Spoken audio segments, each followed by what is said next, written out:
welcome to a very special bonus episode of Into the Aether. It's a low-key video game podcast, and my name is Brendan Bigley.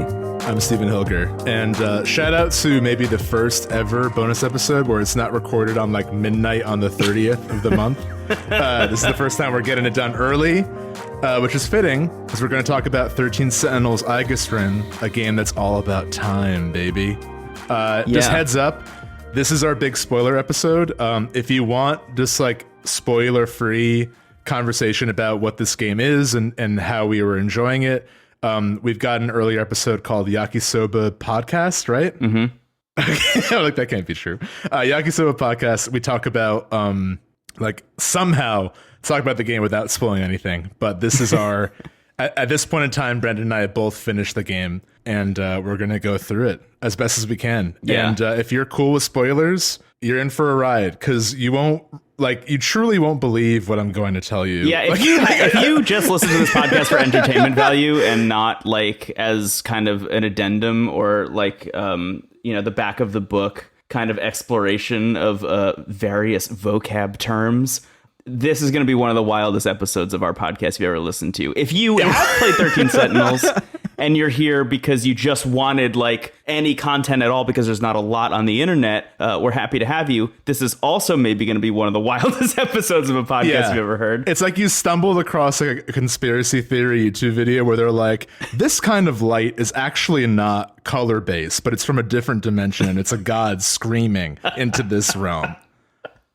Kind of like some interpretations of Cyclops' eyes as being a portal to a dimension where everything screams. Yeah. Welcome. So just sell these supplements to as many people as you can. They split the profits. No, right. None of that. Go door to door. And if you sell enough to somebody else and they sell some, you get some of their profit. It's awesome. It's a great system. It's then like we a malt triangle. It's like an upside down triangle where you're at the bottom and then you build up a foundation above you. Right. Yeah. Not a pyramid scheme. Not a pyramid scheme because it's upside down. But anyway, we just wanted to start this episode with that. And also, I think we're going to just talk about like still spoiler free. We'll just sort of discuss like now that we both finished the game, how we're feeling about it. And I guess I'll give the floor to you because I had already finished it. So you can kind of get my energy in that last episode. But now you're done. I guess just like general thoughts, like where does this game fall for you? Like what was the impact you got from it? Like, how do you feel? Are you okay? Yeah, no, I'm real good. Yeah, I will be honest. It has been a couple weeks since we recorded that episode. It's been a couple weeks since I finished the game, so I've had like a lot of time for it to sit with me. And I look back on it constantly, like every once in a while, like 13 Sentinels will just pop into my head again. I'll be like, damn, that was a fucking good video game. And I think about it all the time. So. I mean, we talked about it a lot in the first episode about it, and you had binged the game in like, 3 or 4 days, probably? Somewhere Insane. like that. Yeah, I finished it in maybe 4 days, tops. Yeah. As I think we mentioned in the episode, I was going through like a lot of stuff in my life that was preventing me from playing video games, and I still finished it in like a week, which was right. wild that I was able to do it in that. like a cabin in the woods via remote play. I was which is very like literally perfect. remote playing it from a cabin in the woods. Yeah. It was a wild experience. I mean, I'll say this, like on the onset, it's like so easily one of the best games of the year. And I think I mentioned this in that I did mention this in that episode, but like I wouldn't blame anyone who said this was the best game of the year. And if you went and looked back at like the entire I don't know what the decade holds, obviously, but if you go and look at like games of the decade, when we hit Decade Part 2, baby, 8 more hours. When we sign hit up 20, I bet you if we make it that far, it's going to be way longer than 8 hours, Steven. Because we will have played every game that decade on the podcast. Yeah, dude. It's going to be great. Wild. 200 games. Anyway, so I think like this is going to be one of those games that people will really, really, really like point back at and be like 2020, the biggest game everybody missed was 13 Sentinels. It is just like... I mentioned it before. It's an achievement. It's an incredible thing. Narratively, it's so fucking ambitious. It's out of this world ambitious. The fact that it works at all is a goddamn miracle. You look at any quotes from anyone who worked on this game, and they're all like, I don't know how it happened. We set out to do something impossible, and we somehow achieved it.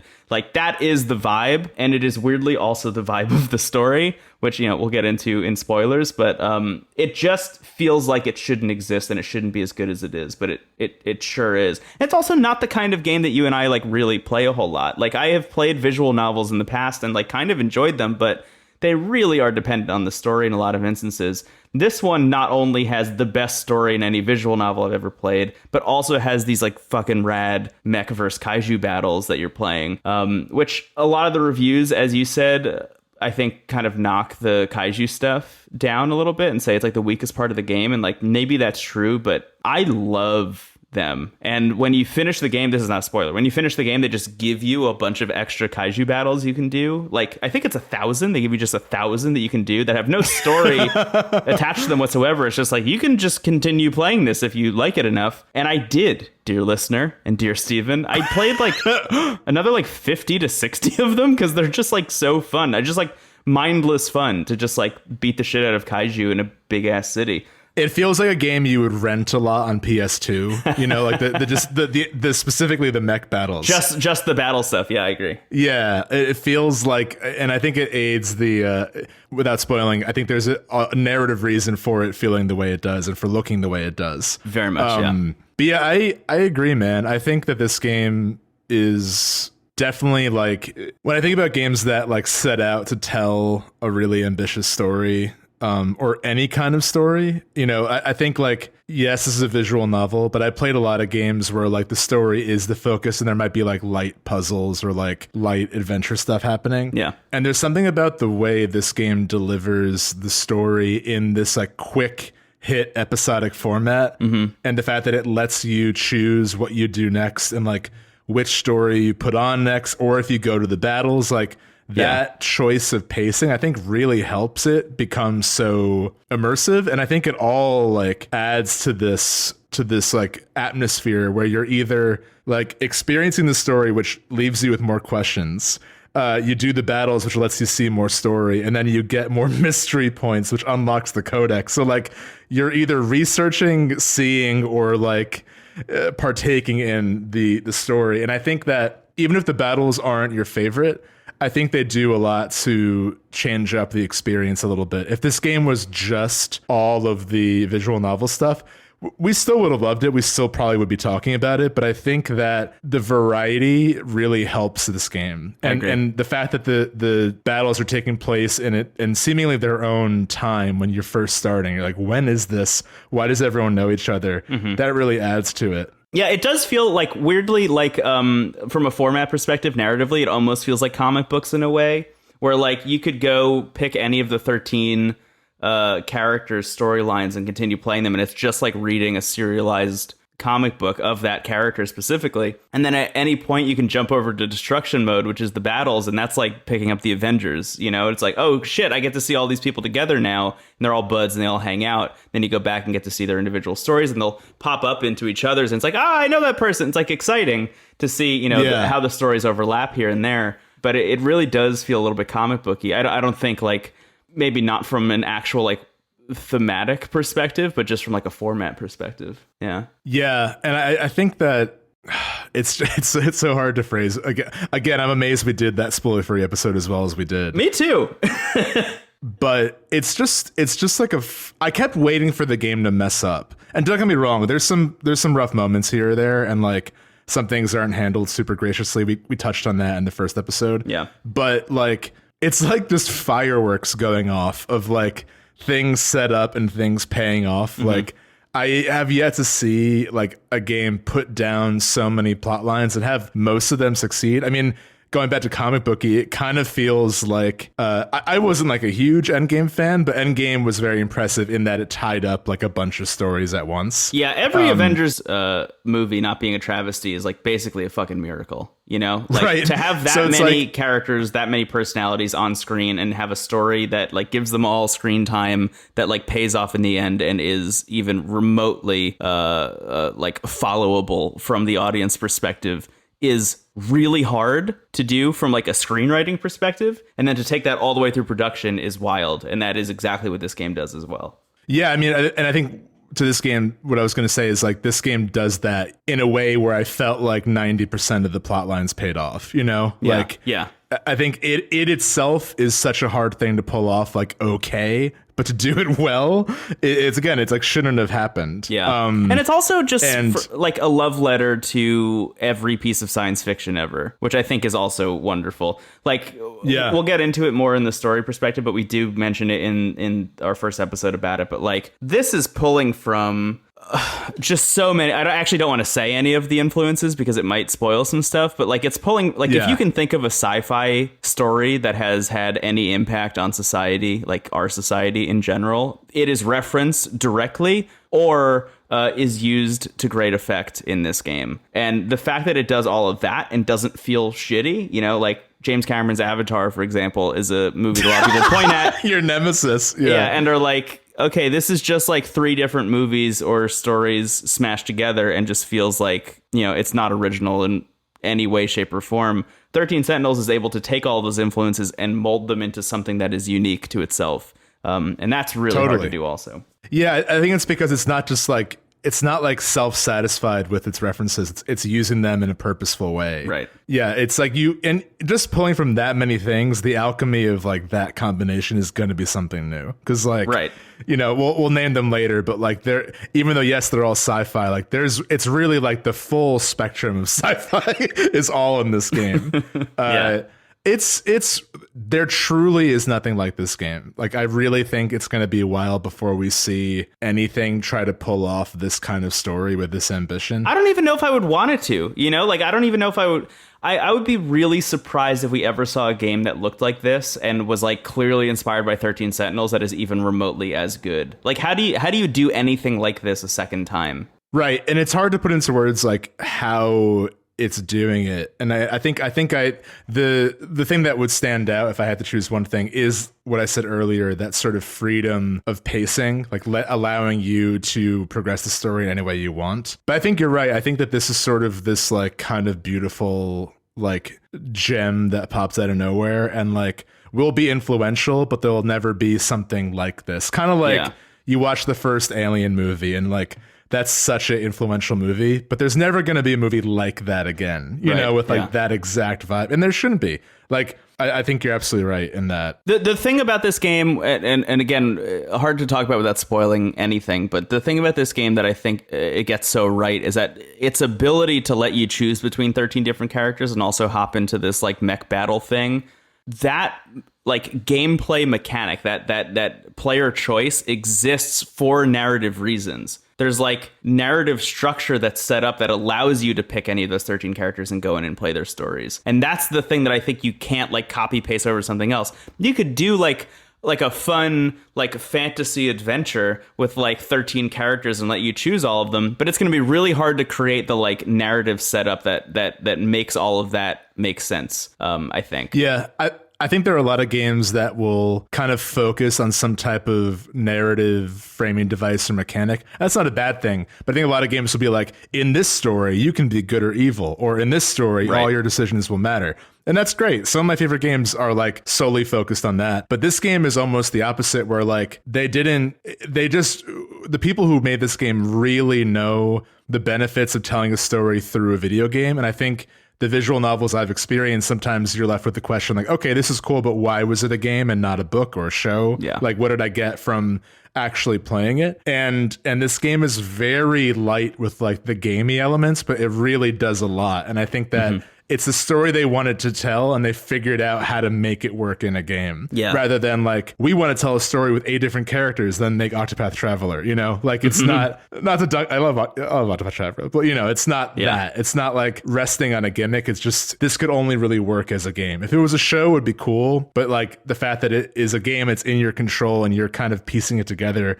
like you're a detective for this piece of media is very interesting. Yeah, and this is maybe the last thing I'd want to say without getting into spoilers about this stuff, but the way it allows you to hop into these characters and have all of those characters be a different take on the game mechanics that they figured out. So like just I guess like really, really quick top level shit. But like anytime you're playing as a character, you're walking around an environment, you're interacting with other characters in that environment. And in a lot of instances, you're using what's called a thought cloud, which is like essentially a balloon filled with ideas. And at any time you can like hop into the head of any of those characters and hear what they have to say about any of those ideas.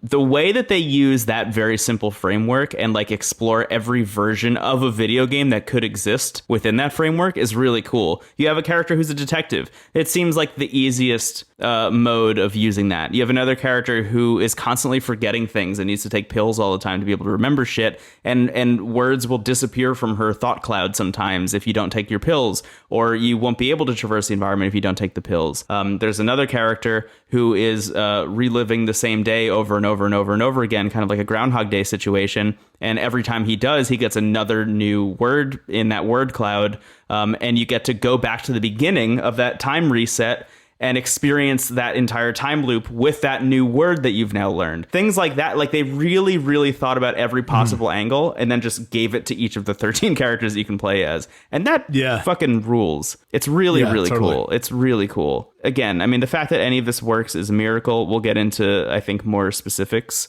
about that, but I highly recommend, if you haven't gone and listened to it, go listen to our first episode about it, because we get a little bit more in depth, I think, in some of the stuff that it does really well mechanically without giving anything away narratively. But I am like itching to talk about the narrative now. So yeah, I think we've been patient with ourselves. Yeah.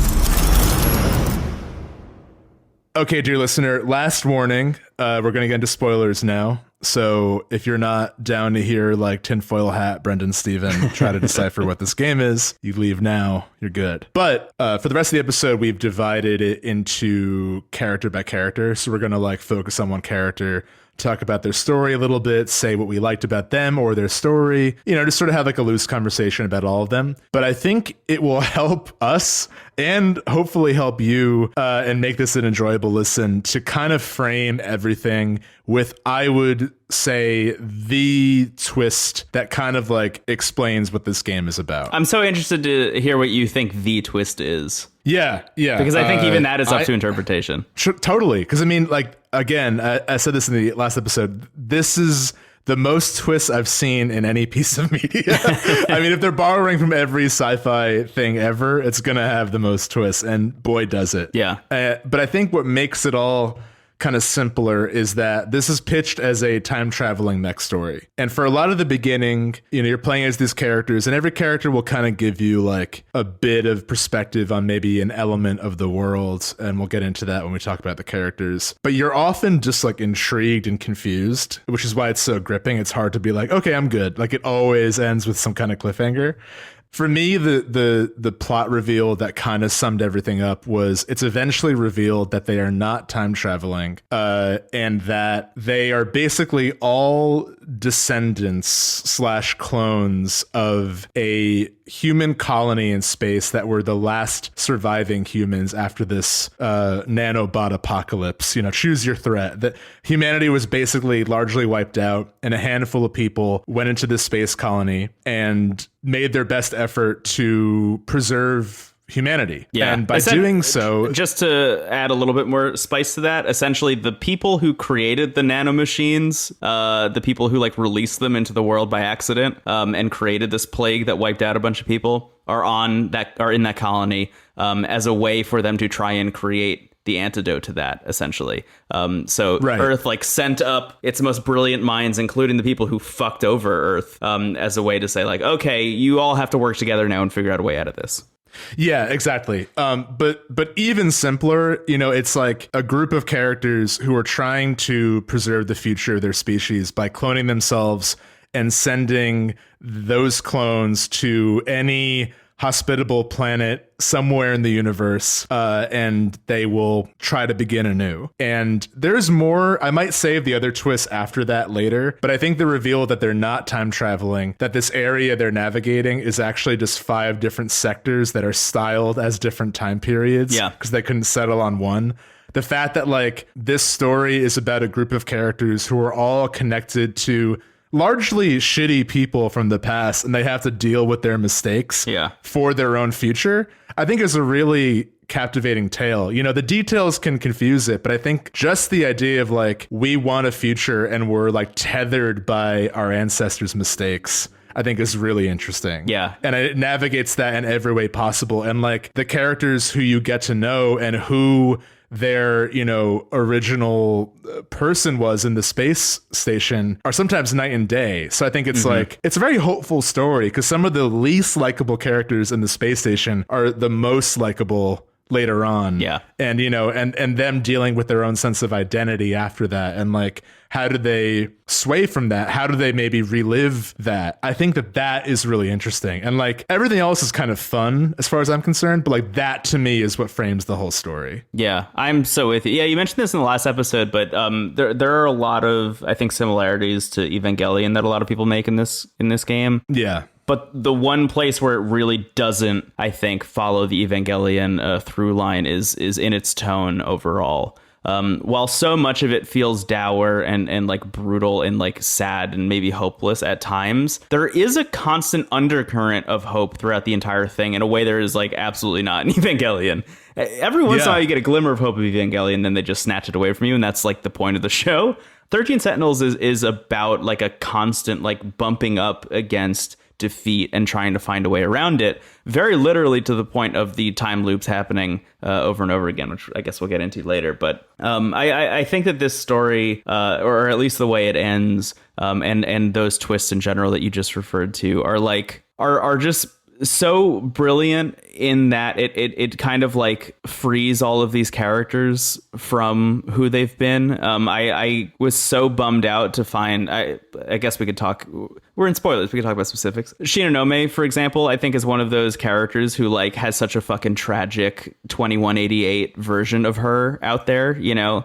Her original version, just as a refresher, essentially doomed everyone way back in the day and tried to fuck up Project Ark, which is the collection of the clones going out and finding a new planet to inhabit. Because the person that she was in love with, Tetsuya Ida, wasn't in love with her also. And she was like, well, if I can't have him, then I'm going to wipe out all of humanity in general, which is big fucked. And when our version that we play as finds this out, she's like, oh yeah, absolutely not, full repudiation of that ideology, and is like, she actually comes clean to everyone at the end, which I really appreciated. She's like, I'm so sorry, but my original version was a big piece of shit and created a virus. But I think that is the most like concrete example of what this game is trying to do. I mean, it is so cut and dry, you know. It is like, I think, the most distilled version of what the game is trying to say, just in this one character who just has a very clean, like, old me was evil, but new me is cool.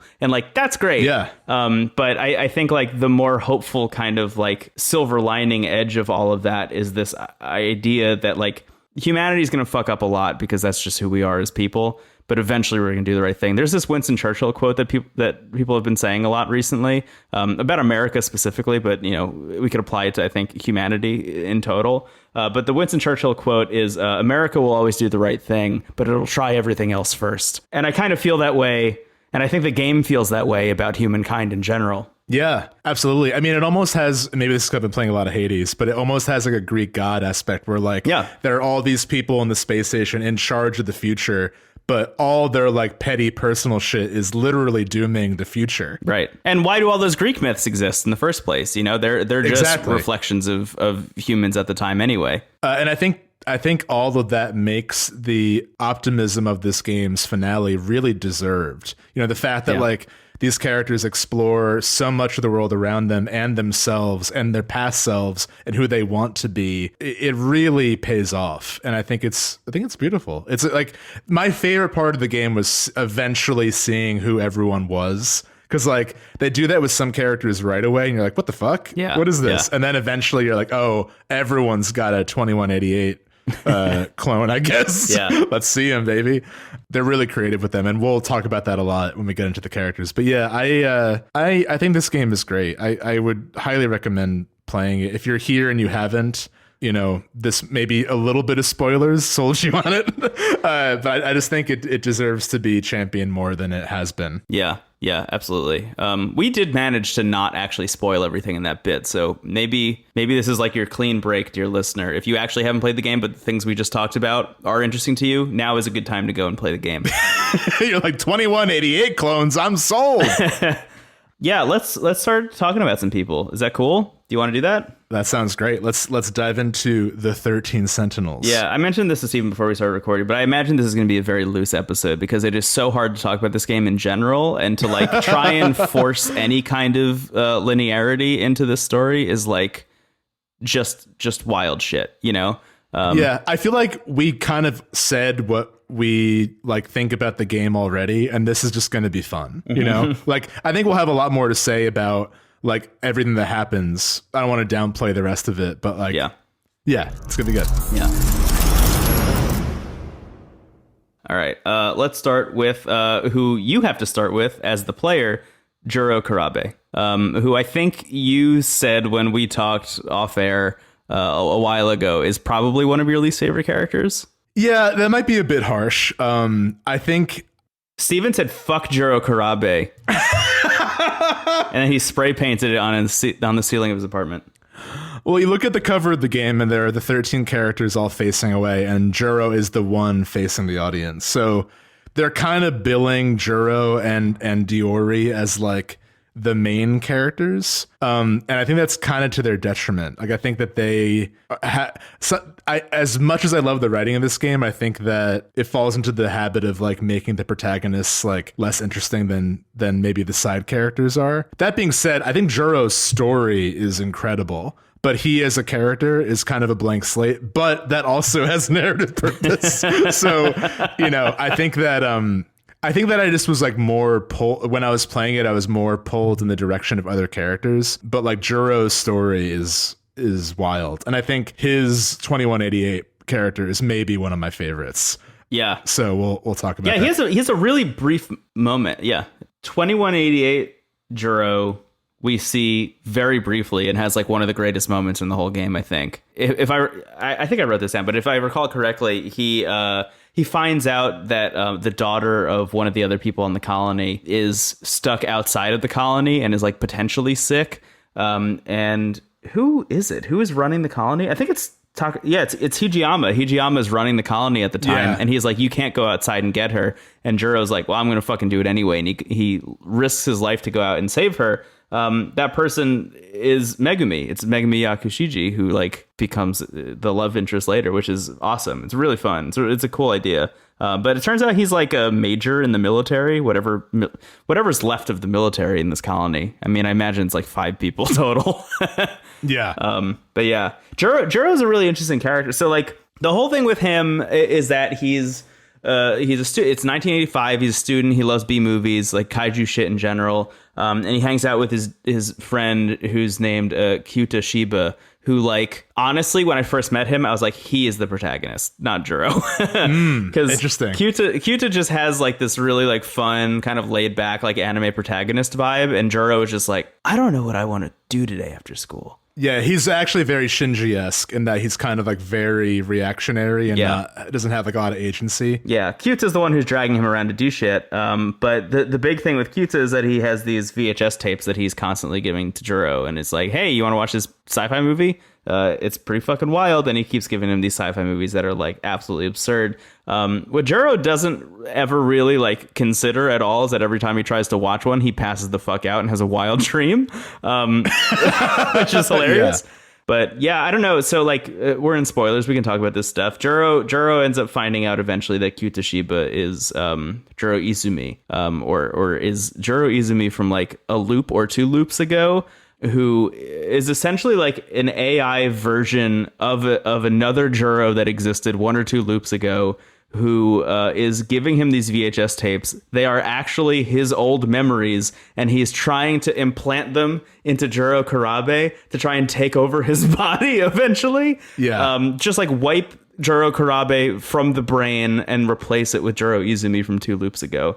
A wild thing An absolutely wild thing. We haven't even mentioned what loops are. Do you want to talk about what loops are real quick? I think this is exactly... You got the floor. Yeah, this is exactly how I wanted this episode to go. It's like, oh yeah, loops. We warned you. This is going to be how it is. Yeah, this is...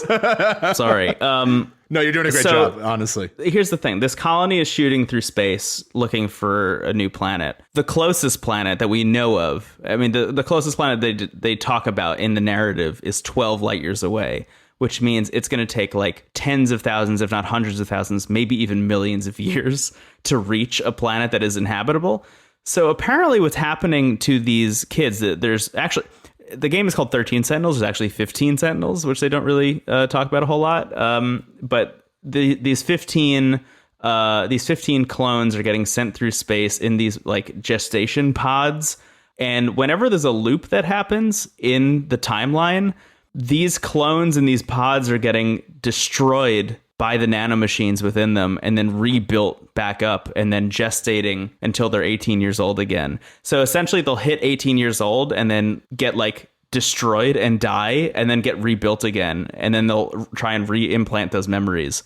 It is a horrifying idea. It is like really, truly scary. But this was like kind of the only thing they could think to do to like allow a human to grow and be the right age by the time it hits a place. Because like say you hit the planet, but there's 3 years left. You could just like orbit the planet and let the clone grow for 3 more years or something, I think is the idea behind that. Really terrifying. There are a couple characters who a few loops ago realized what was going on and figured out a way. They actually, there is, I think it's one of Iori's dreams and one of Juro's dreams and one of Shu's dreams, I believe, are all going back 2 loops, and you get to watch as 3 of these people realize what's happening and find a way to send themselves into the next loop before they get deconstructed and rebuilt. So there are multiple versions. We haven't even mentioned it's a simulation. It's a simulation. There's not actually. So do you mind if I add my 2 cents to that real quick? Let me just finish this bit and then yes. Okay, sure. So this whole thing is a simulation. Sorry. This whole thing is a simulation, and a couple versions of these characters have figured out how to send themselves into what's like a kind of computer sector. We'll talk about that later. A computer sector to kind of like copy and paste themselves into the next loop. So essentially, let's just imagine a roller coaster tycoon theme park, right? 3 of the guests in that theme park have figured out how to jump from that theme park to another theme park in a different save file after you've destroyed the first one. And the implications of that are kind of what set off the plot of this game. Now I'll give the floor to you. There's like way more to discuss, but I'll give it to you now. Yeah. I think we'll probably talk more about the simulation aspect later, because that is the last plot twist that they share with you. And I think we both had thoughts about it. But basically, just to refresh, what's happening is clones and pods being sent to hospitable planets, and them, navigating these 5 sectors, growing up, living a life presumably normal to them, is the simulation while they're growing in the pod. Yes. But like you said, some of them in the past have copied their memory into the simulation. So it's basically the Matrix. That's like the Matrix grape they pulled off the stem. For this ambrosia of sci-fi. Yeah, maybe starting with Juro is kind of a weird one because there are so many implications for Juro. Like Juro exists in 4 characters simultaneously. There's Juro Kurabe, who we play as. There's the like evil version of Juro, 426, who's a prisoner, right? There's the cat, who is also Juro. And there's Kyuta, who's also Juro. Yeah, which is there's a lot of Juros. So maybe saying there. He's my least favorite character is a little bit much, because there are a lot of Juros. But Juro Kurabe is purposely a blank slate to the rest of them. Yeah, because they're all kind of trying to take him over. This episode is fun to record. This is all fucking nonsense. This is so wild. We're going out of business. 3 Juro Kurabes coming to you for $11.99. Yeah, I mean, all this stuff like that you might have questions about, and I mean, again, we had to remember that if you're listening, you probably have played it, so you should probably be a little bit less worried about it making sense. You get it. You played the game. Yeah, and if not, sorry. But anyway.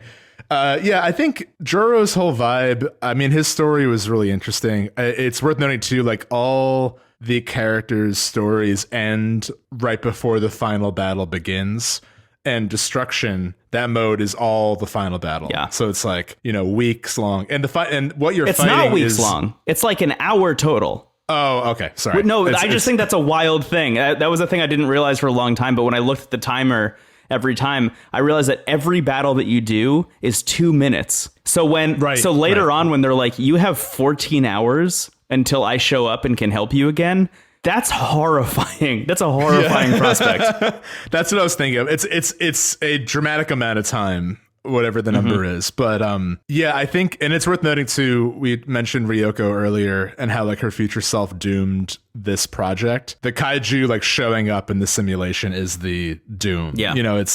It's the system not being able to recognize that there's a virus, essentially. Right. So, I think overall, like, Juro's got a lot of really cool stuff going on in his plot. I think that the reveal of, is it Kyota, his friend? Kyuta. Yeah. Kyuta being Juro Izumi was like, I did not see that coming.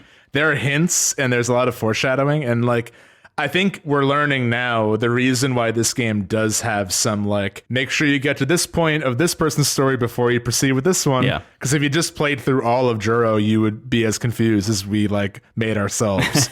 But I think he's a cool character. I kind of wish like he became something more unique by the end. Like I feel like I don't know who he is now as much. Yeah.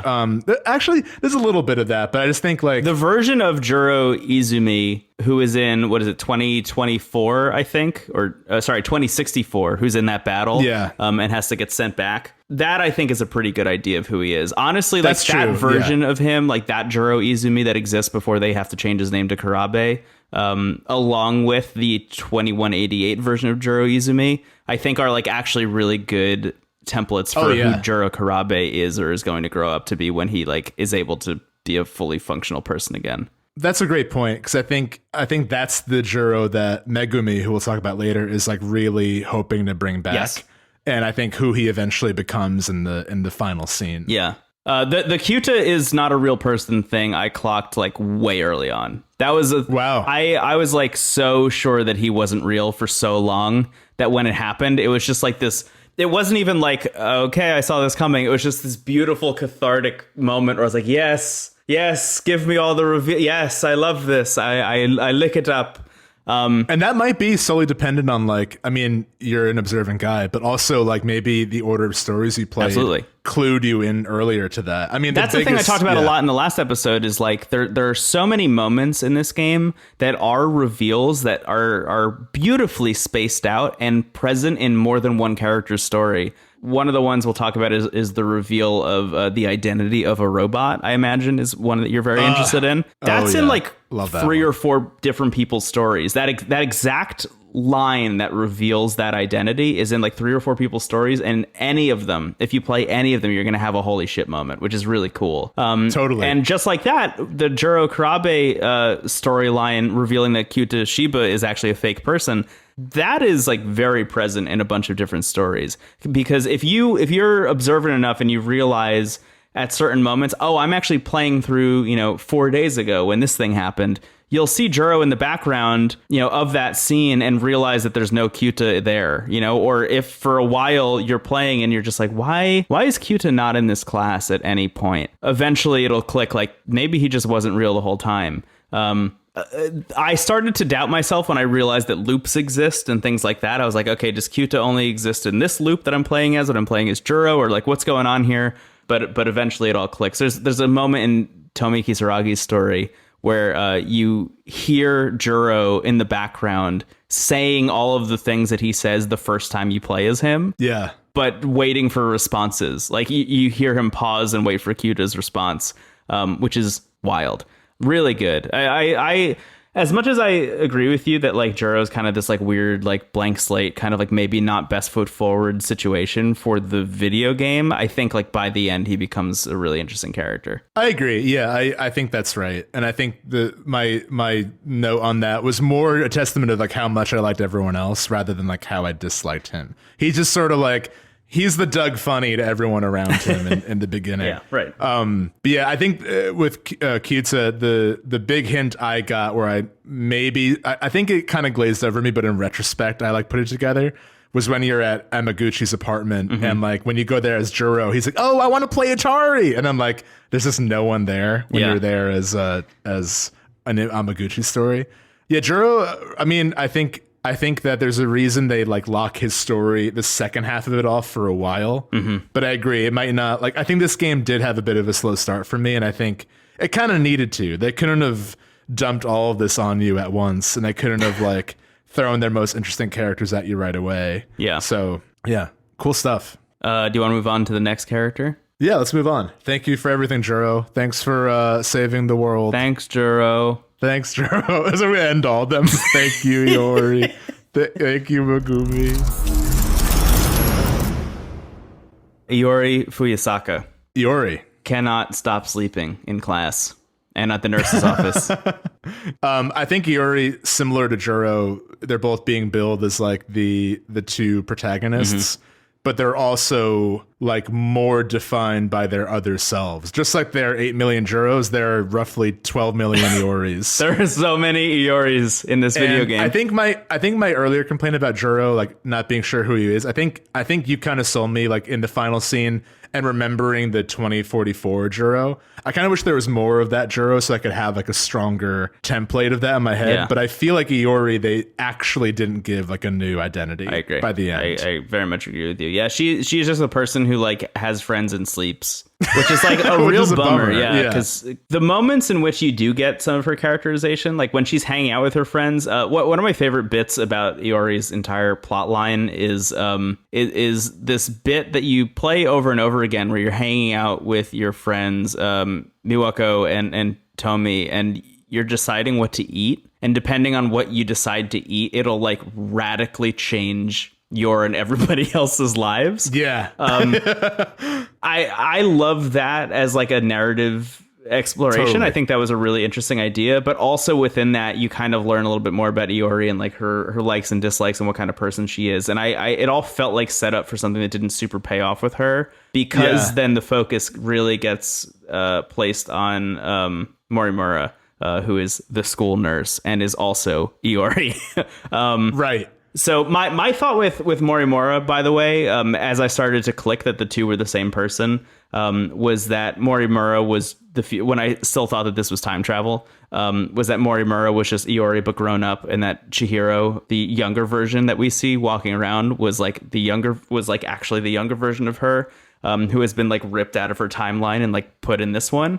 So I thought that we had young 18-year-old and adult Iori like all living in the same timeline for some reason. Like everyone had converged on 1985 because something really special was going to happen there.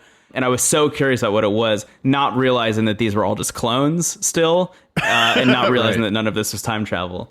But yeah, the moment that like sold me on this game though, like really, like I was enjoying the game already, but the moment that sold me on the game is when she runs into Sekigahara, and you get the cute guy thought for your thought cloud.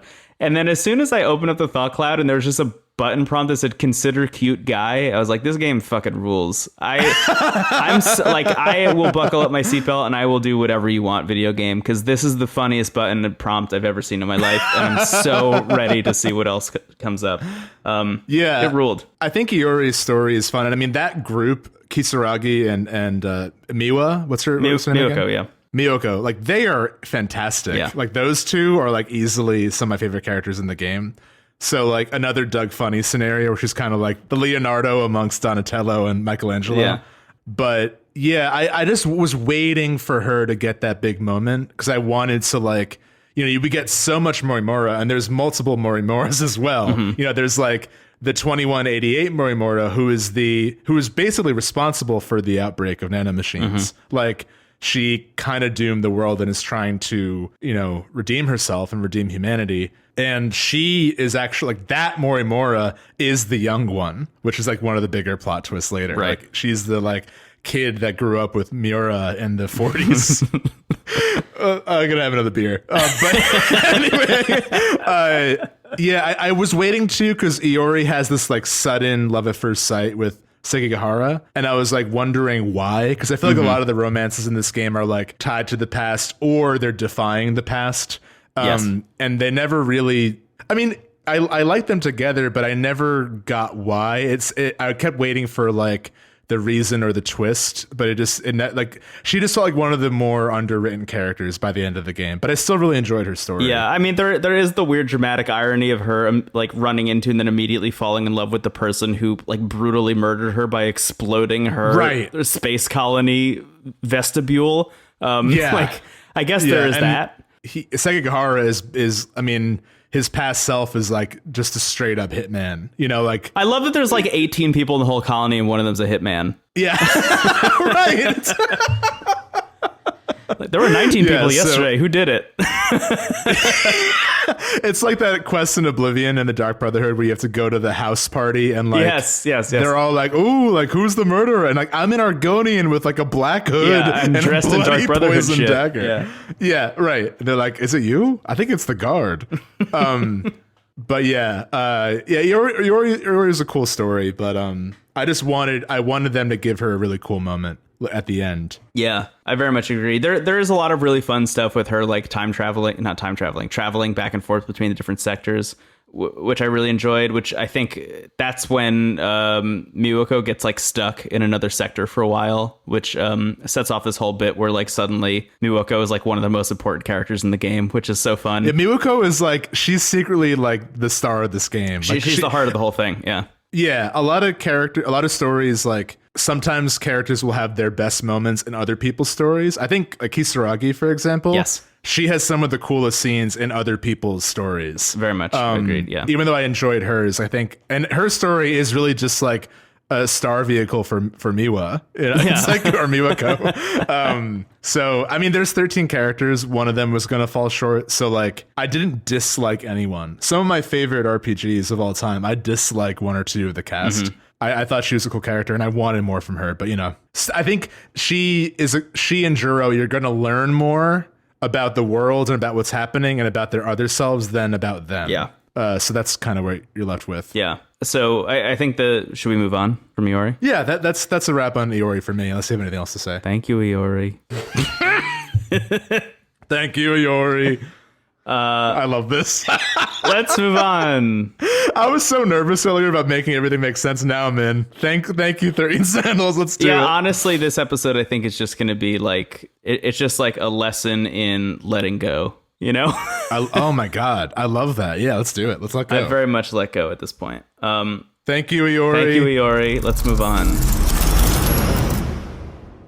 Sekigahara is the next person I wrote notes for, and the next person we should talk about, because it kind of makes sense considering he murdered Morimura in 2188. He's got like a very sci-fi ass story. There's like Looper, it's Blade Runner. DNA it's like, going on. It's Blade Runner. You fire a stunner. You like set to stun a man in black, and he says resistance is futile. Yeah, like they're going all out with their. Yeah, he has a talking motorcycle that he rides around. I enjoyed his story a lot. And talk about playing with the thought bubble. His is the most actiony. Mm-hmm. You're like actually shooting androids with like a laser gun. Yeah, it's really funny to watch them try and put like actual combat in this game by like open up the thought cloud and press triangle to press the shoot button. Like Sekigahara has to think shoot. Yeah. Right. Talking motorcycle, shoot gun, android near me. Yeah. There is one point I was stuck at for like, no joke, 5 minutes. There was one point where like there are two androids and you just have to stand in the middle, and then Tomi comes in and saves you. But like I kept trying to figure out what to do, and it took me like 10 minutes or 5 minutes or however long. Time is irrelevant, especially in 13 Sentinels. Mm-hmm. I liked his story. It opens with like he has a recording of himself being like, you're in the wrong dimension. Like you're not supposed to be here. Yeah. And he is one of the characters, I think, alongside Ryoko and a few others that like have a very close tie with like the last loop. Like he learns that he may have been responsible for killing the nurse Morimura. Like his first scene is like at the scene of the crime. Yeah, he wakes up in an alleyway with no memory and finds Morimura dead in the alleyway, and like his gun is there next to her, and he's like, oh shit, yeah, I definitely did this. Of the archetypes, I would say there are like four like tough tough characters, and he's one of them. And I enjoyed his story. It wasn't my favorite, but I always like looked forward to like the vibe of his plot because it was so different from the rest. And it is like the most unabashedly genre of all of them, I think. Yeah, there is some fun stuff in here. I think we find out eventually that he's been framed for releasing the virus, the Deimos code as it's called. So the kaiju, which we haven't even really talked about too much, they're referred to as Deimos, and there's a virus that was released into the Sentinels, which is calling the Deimos into different points in time, or the different sectors, I guess. And Sekigahara has been essentially framed as the person who like inserted the Deimos code into the Sentinels, as if he is the reason that this is happening. So there are people hunting him down at all times as well, which is kind of interesting. This story is really wild. I mean, he hops between sectors constantly. I think now maybe be a good time to go into sectors a little bit. Yeah. So there are 5 sectors that you travel between in this game. There's Sector 1, which is the 2080s to 2100s, essentially. You spend a lot of time in like 2100s. Just about, which I guess for the people who made these sectors, that is like present day. They like wanted to make a present day sector, essentially.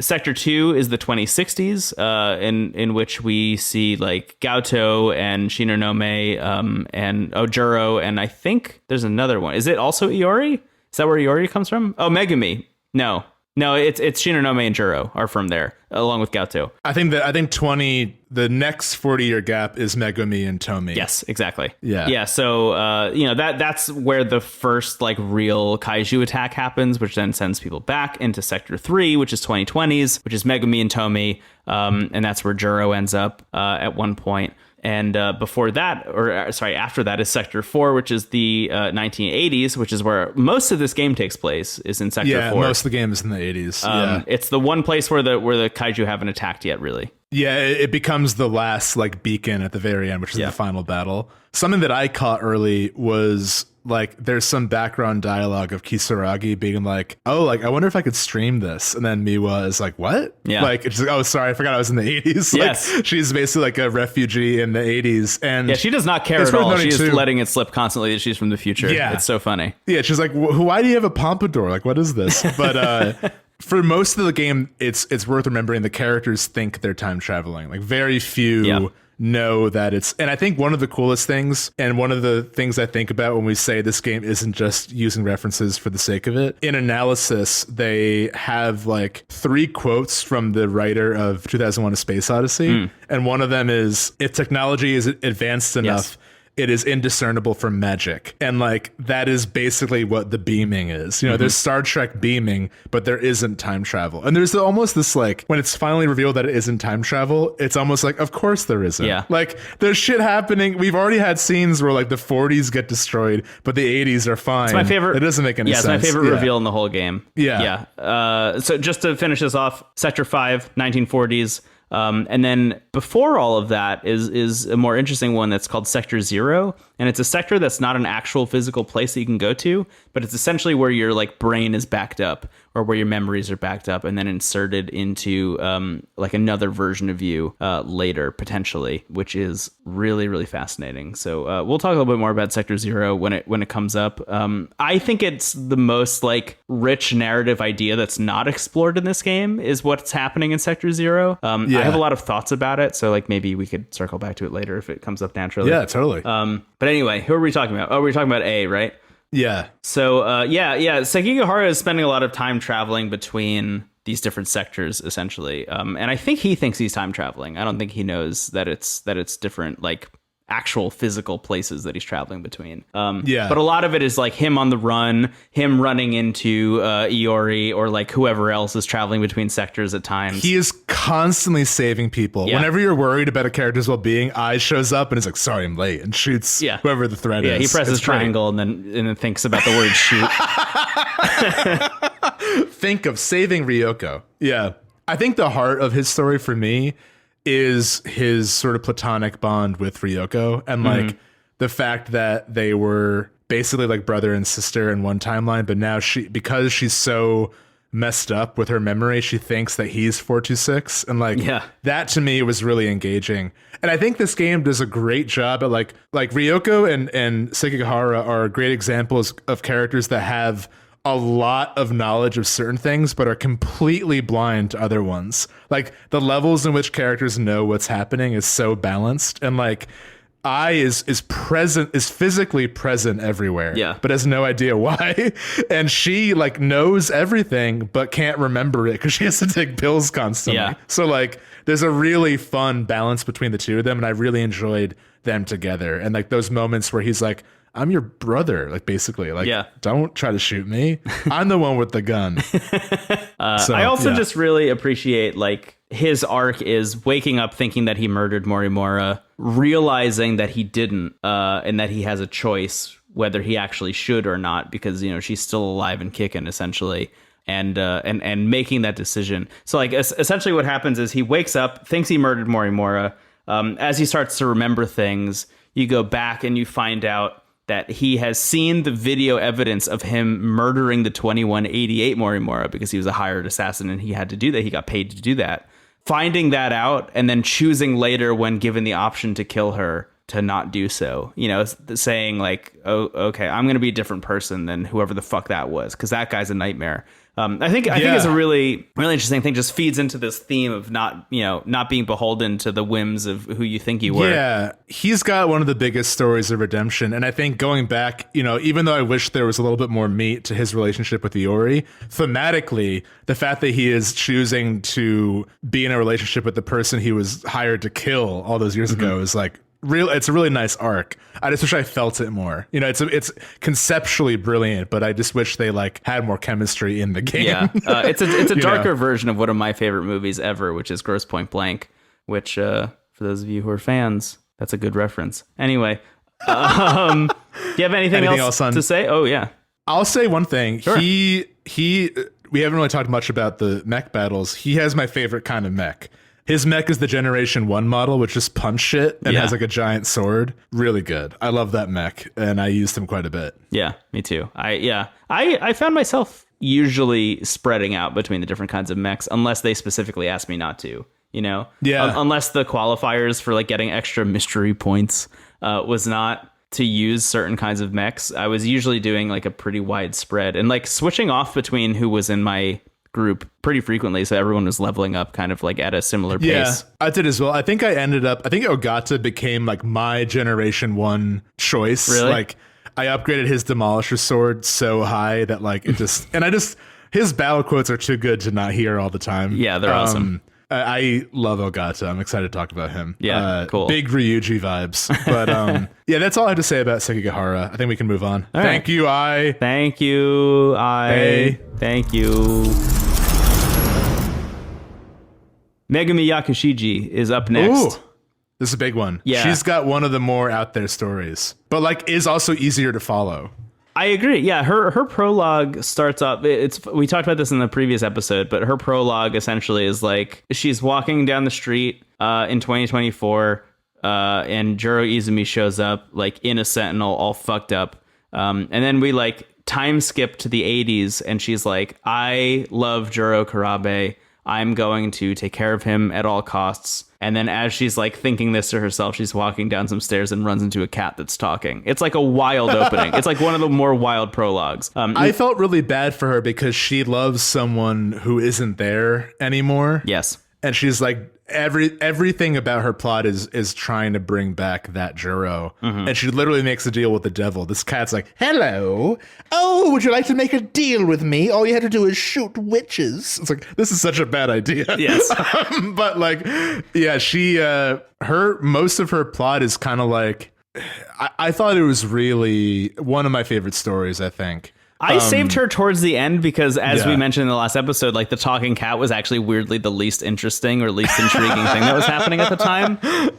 And I'm kind of glad I did, because she does. I think you're right. I think she has one of the more interesting stories overall, because it's like weirdly the most tragic, I think, for the reasons you just described, but also just like seeing when you've played every other character like I had at that point, seeing her go and shoot them all with a fucking gun was so sad. It was so brutal. Until you realize the then twist upon twist. And so you realize the twist of the gun in general, which is actually a positive.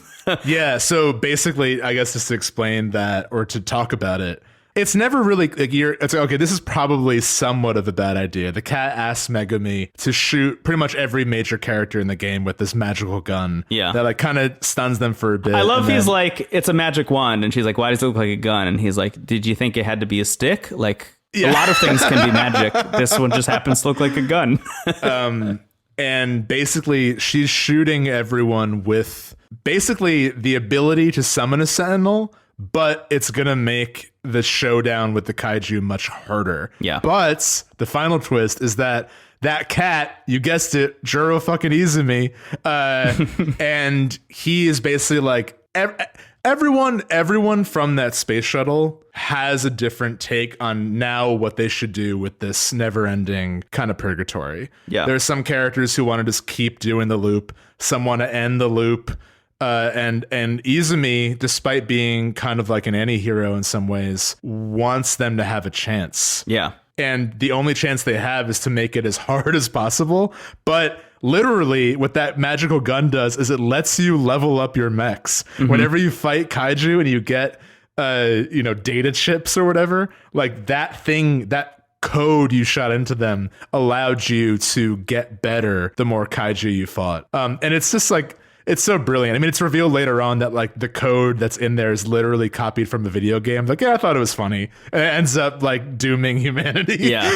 This is exactly what I'm talking about when I say it would be so hard to make a game inspired by this and have it make sense. Because like things like this, like having the battle system and the upgrade tree exists narratively in the work like this is like that having that shit so interlinked with one another is the thing that's going to be hard to replicate. Not the like having 13 characters and letting you choose which one to play as, you know? Yeah, but I thought I totally agree. And with Megumi's story, it just kind of gets more and more, it builds up very nicely. It gets more and more tragic, and she gets more and more conflicted with like who the witch is. Like, it's Tomi at one point, her friend from the timeline, like the last person who like knows who she is. And then of course he's like, I love the way the cat's like, oh, and you're the final witch. Like, of course she is.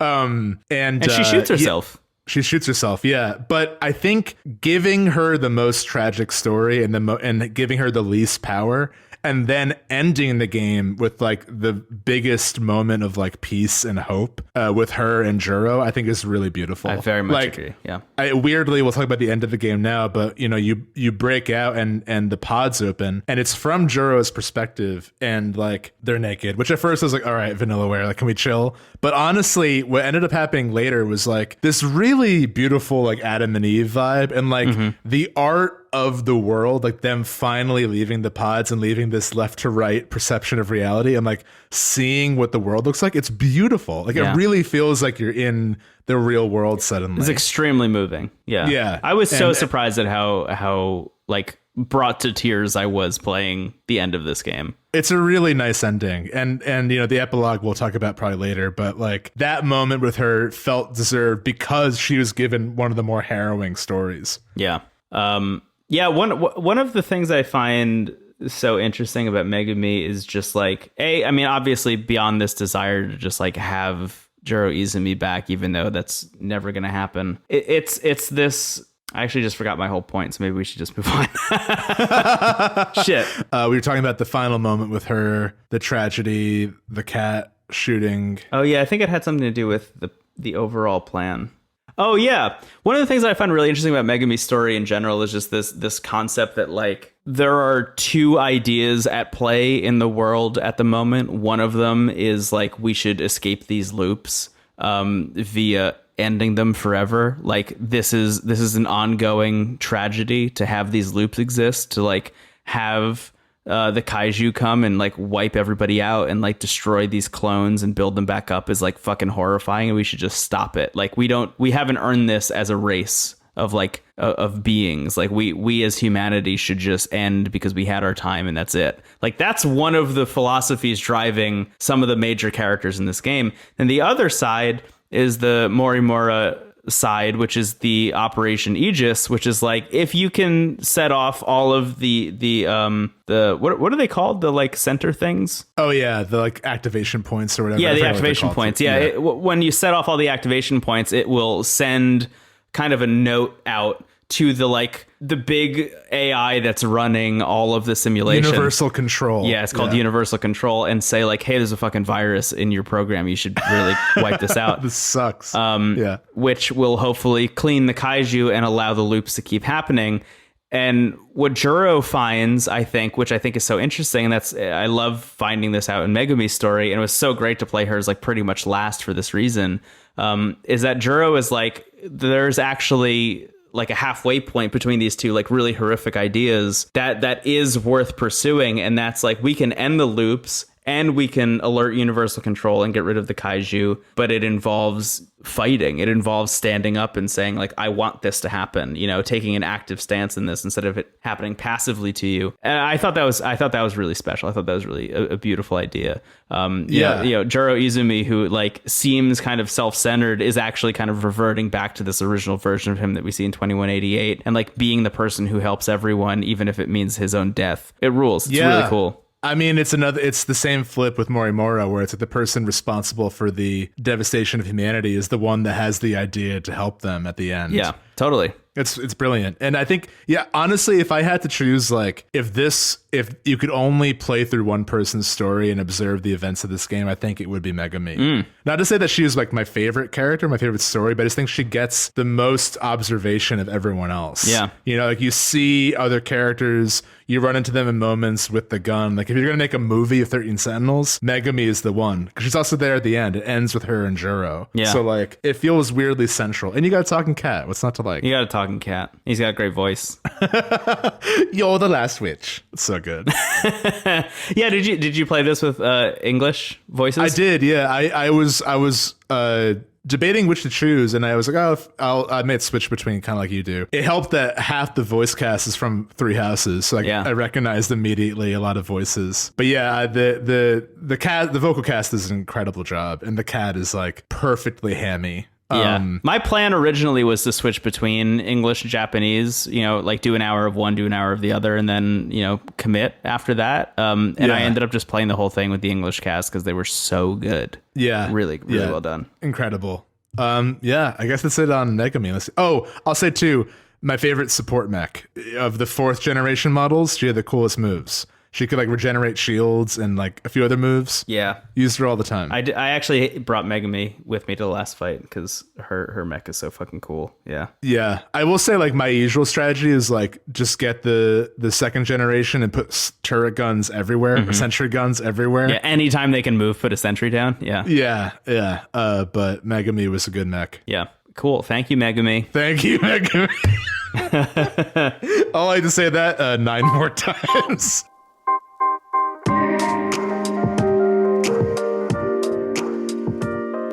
You know you're a redneck. You know you're a clone of a clone. There's your sign. Oh my Here's God. Your nano machine. Get her done. Jeff Foxworthy. Blue Collar Comedy Tour. Bill Engvall one loop earlier. Jennifer Lawrence appeared in an early season of Blue Collar Comedy. That can't be the same Jennifer Lawrence I saw in Winter's Bone. Did she actually? Yeah, she said. No way. Yeah, look it up. Wow. Dear listener, we've made it to Steven's favorite character, second favorite? I think my favorite. I think like of the characters, I think she's my favorite. Yeah. Natsuno Minami. Yeah, she rules. She's who like pulled me into the game in the very beginning. And I think like I just like her the best, like I feel like she's also like one of the more, I think, amiable characters, and like her vibe is like a much needed source of positivity in the beginning parts of the game. But yeah, she's I think the 4th character you play as in the prologue, and her story is very ET, which is also kind of fun. Like she is on the high school track team, and she stumbles across this like Wall-E-esque drone robot that she like hides in her locker, and like also, I think they do this with Juro, where Juro like loves B movies, and the B movies are secretly memories of his. Yeah. Natsuno like is obsessed with UFOs, and like they call her Dr. Space, and she like loves conspiracy theories. And it's also revealed like she and I think Miura are the first characters you see in 2188, like in the space station. Right. And those two specifically are the only characters that are kind of the same. Like they're likable, fun people then, and they're still that way now. Miura's a little different, but Natsuno is like pretty much as she was in 2188. Yeah, which I kind of love. Without getting too far into Miura, because I think he's probably the next person we're going to talk about. But what I love about Miura is when you see his 2188 version, he like talks about how much he's interested in the 1940s specifically. Yeah, and he's like, "Oh, this is really cool." And then when we meet his character that we actually play as in the game, it's almost like he's just cosplaying as like a 1940s guy. Like he's just like LARPing the whole time. Right. I think the character's interests actually being real in some way is another really brilliant thing this game does. But you know, she's in her own time, which helps. You know, she's one of the characters in 1985 that like has full agency over that. So you're a little bit more grounded. I think she's a really good story to start with because like they kind of ease you into it. Whereas Juro, they'll just throw you like, here's a memory. And you're like, what the fuck? Like Natsuno, like you're kind of learning at a pretty normal pace. Yeah, I found that the reveals in Natsuno's story were definitely really well paced. They're the two big ones for me that happened throughout this storyline. Number one is the this isn't time travel bit. I think I had revealed for me during the Natsuno storyline. When BJ, who is the robot alien, literally says that to her. You know, he's like, "This is not time travel." Oh, okay, cool, great, glad to check that off the list. And then the second one being the reveal of who BJ is. Yeah, who is Miura from the future. From one loop ago, specifically. From one loop ago. Yeah.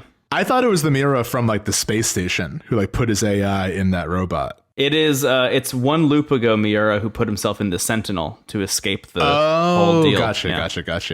Yeah, that was like, that reveal happened to me. It's eventually said, but that actually happened in a Sekigahara moment where he's like, Miura, show me this, and it's the drone. I'm like, what the fuck? Yeah. But there's still foreshadowing in there's a moment in Natsuno's story where she thinks BJ is destroyed and she sees kind of like a brain looking tube inside the machine, but BJ's fine, don't worry, it was another drone. But that kind of reveals like, oh, there's a human brain inside this thing. Yeah, maybe there's more going on here. Yeah, but that Miura moment is the one that I was alluding to in our first episode about this game, that is like kind of the brilliance of this game, kind of taking the same reveal and copy pasting it through a bunch of different storylines, because there are a bunch of different times where offhandedly, without really drawing too much attention to it, people look at BJ and say Miura, which is like a wild moment. And I love that it's just a throwaway line in like so many different plot lines, but is going to be extremely impactful no matter where you see it for the first time. It also adds so much kind of bittersweetness to BJ as a character, because like with the scenes you see between Natsuno and Miura in the space station, like they definitely like each other, and like, but they can't really hang out because they're like working in a quarantine space station, you know? Yeah. And that like kind of affection for each other carries through every loop. Like everyone else eventually falls for someone else, but like those two like just dug each other enough that it's stuck for like loops and loops and loops. Yeah. And I think that's really beautiful. I thought Natsuno was easily the most likable. Like I thought like I cared about her immediately in a way that I didn't really Juro or the other characters, who I found conceptually interesting, but like she and I would say like 3 or 4 others to me are like the heart of the cast. And there might be like moments in other stories that stand out more, but I think it's just a really well-paced, fun narrative and like an incredibly likable character. Yeah, I'm very with you. Yeah, I mean, she's up there for me. She's like towards the top of the list for me. She was so fun. I just really appreciated how much she, I think, is almost like the player surrogate in a lot of instances, where she's like having as much fun uncovering all of these wild truths as you are in a lot of instances, because she's a fan of like conspiracy theories and wild shit. You know, whenever she's like, oh wow, it's not time travel, this is sick, me also sitting on the couch. Oh, this isn't time travel? This is sick. Yeah, she's like one of the few excited by what's happening. That's a great way to put it. Yeah. I just really appreciated that about her. Yeah, Natsuno is a great character. And her entire storyline. I mean, one of my favorite bits of the whole thing is she ends up in 1945 at one point, or in Sector 5, I guess that is. And meets the Miura in this loop specifically.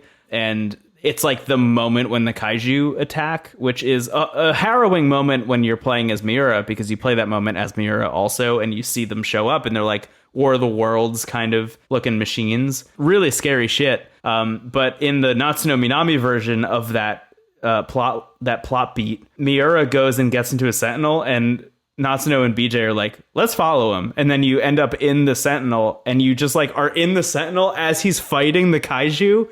And then you have to teleport back to the 80s. And she gets out and she's like, that was fucking wild. What a cool thing we just did. And then like goes and continues to like go to track practice and like hang out and live her life. Yeah, hers is like very E.T. Back to the Future energy. Like it has that like 80s optimism. And I think too, another big reveal from her story is that it's not Earth. I think BJ ends one of her chapters saying this place isn't Earth. Yeah, whoa, fuck. So good. Yeah, Natsuno A+, one of the best characters. One of my favorite Sentinels. Yeah, the constant, like, that's the thing about the twists in this game, is that every time there is a twist on something just regarding where they are or where this takes place, like setting wise, I think your brain just kind of creates and fills in the blanks in a lot of instances, right? So in the beginning, it's time travel and it's easy. It's like easy to kind of figure out. It's like, okay, they're traveling back and forth through time. I think somebody explains pretty early on, you can only time travel 20 years at a time or something. You know, it's like, okay, it's 40 years. Yeah. So that's the weird restraint in this game, is you can only time travel a certain amount of time at a time. And then you find out it's not time travel. So then your brain is immediately like, okay, so what's going on here? So you're not time traveling, you're teleporting probably between different places. So are you teleporting between different places, or are you switching between alternate versions of history? You know, are you switching between alternate timelines? What's going on here? But still, your brain can kind of rationalize it, again, because you've consumed a lot of sci-fi in the past or in your life in general. And then they say it's not Earth. And then it's like, okay, well, that creates a whole new set of problems. And then you get to some of the stuff that we find out in Shu's story, which we'll get to later.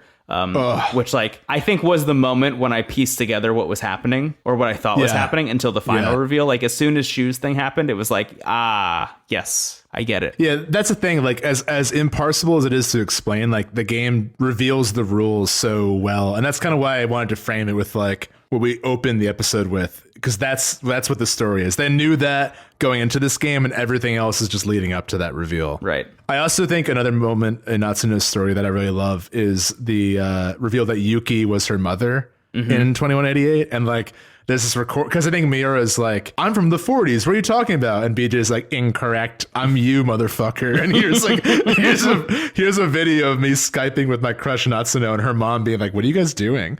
And like, it's a cute moment because it's like, you know, Yuki, I think, mentions that they're seeing each other, and like there's already chemistry between Miura and Natsuno, like, now, which, like, I feel like a lot of the couples in this game like sometimes aren't given time to develop, but those two are. And I think them seeing that they were together in another life, and that Yuki is her mom, is like, whoa, what? That was a really cool reveal. And like, I love the art of them in the future. It's like beautiful. And like, it just, that whole moment stood out to me. One of my favorite moments in the game. Yeah. Natsuno specifically has like a very original trilogy Star Wars, like X-Wing kind of vibe outfit wise, which I really appreciated. As soon as I saw it, I was like, this is just Star Wars. Which is cool. Yuki's got a very cool like suit, like an 80s like blazer. It's great. Really good fashion. Yeah. Trends come back around, baby. 2188. What's crushing in 2044? I think that's probably all I have to say about Natsuno. You could tell that I was a big fan. Thank you, Natsuno. Thank you, Natsuno. Every time we do that, we realize how much it sucks, but we can't stop.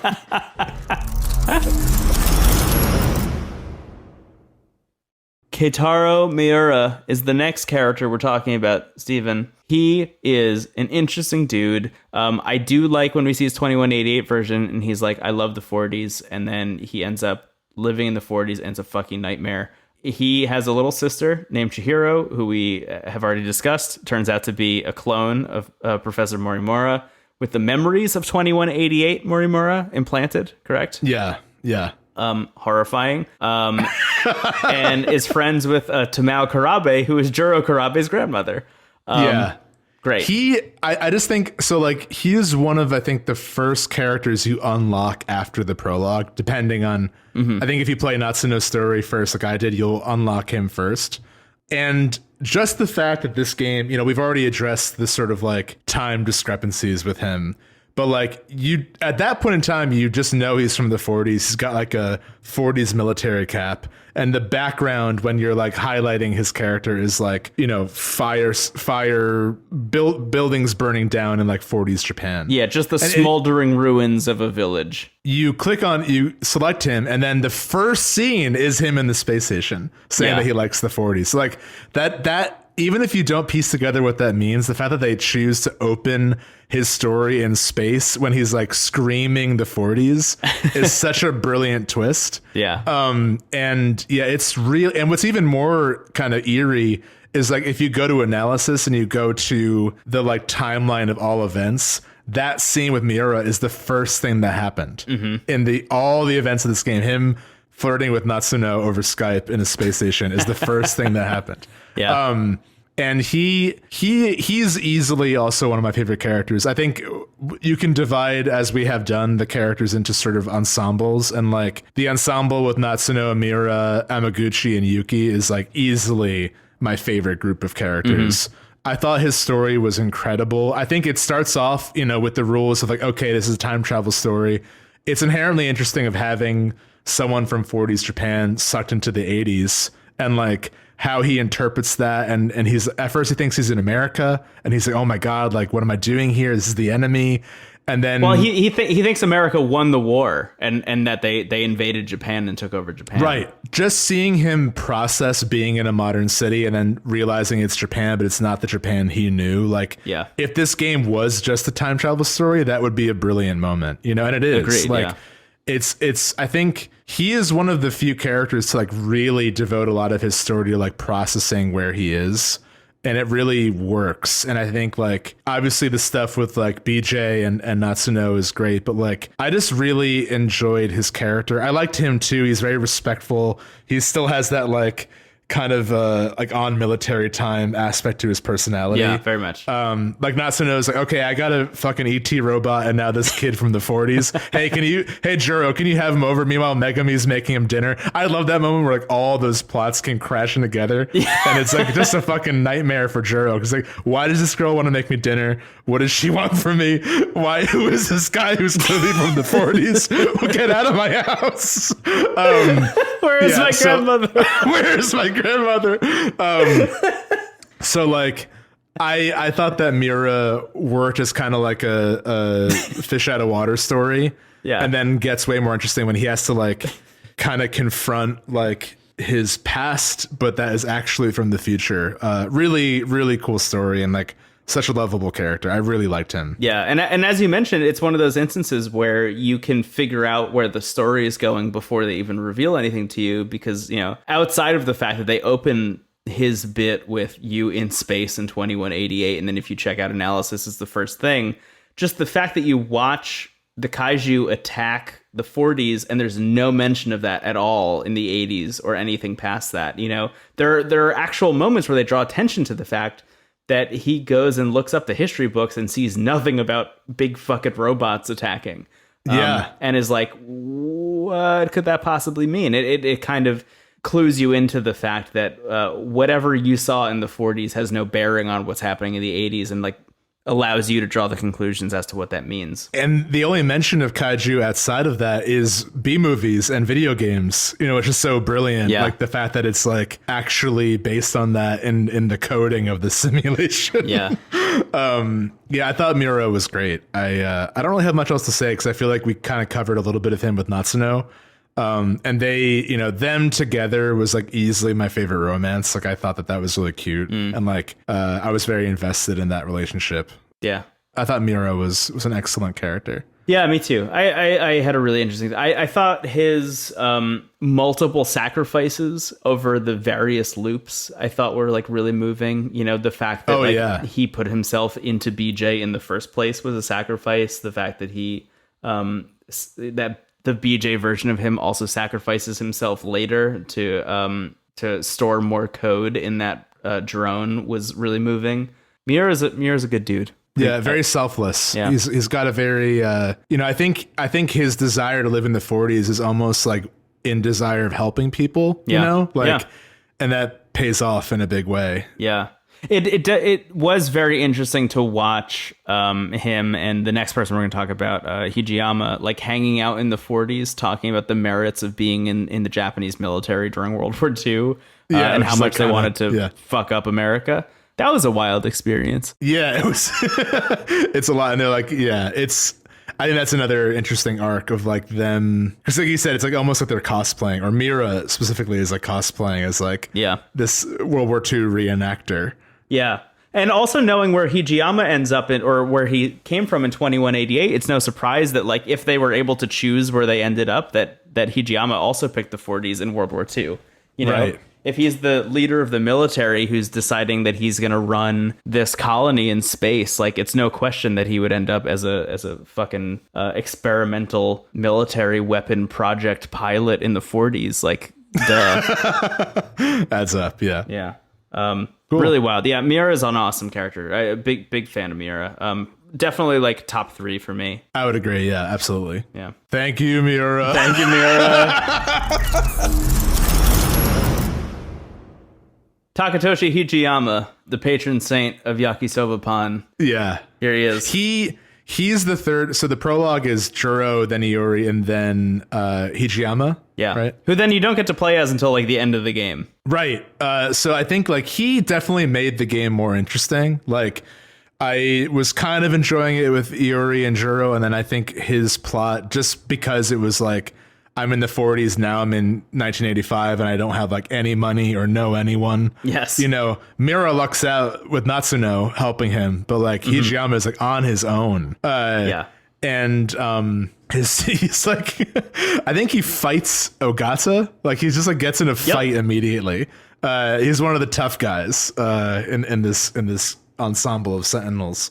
And I think the focus of his story and what kind of the story opens with is his relationship with Okino. Mm-hmm. And that's the heart of his story as far as I'm concerned. You know, like I think that he is involved in a lot of different plot elements. I think myself and I know other people too were like kind of worried about where that story was going in the very beginning. Yeah, like you don't fully trust the ability for them to handle this with any kind of grace whatsoever. Right. Okino is a kind of non-binary character. Mm-hmm. Okino identifies as a man, but kind of like enjoys sort of presenting as both masculine and feminine. Mm-hmm. And Hijiyama is sort of this like kind of wrestling with his own toxic masculinity and like his clear feelings and love for Okino. So like Okino knows that Hijiyama loves him and is like, come on, big guy, just say it, you know? Like so many moments together are Okino just sort of like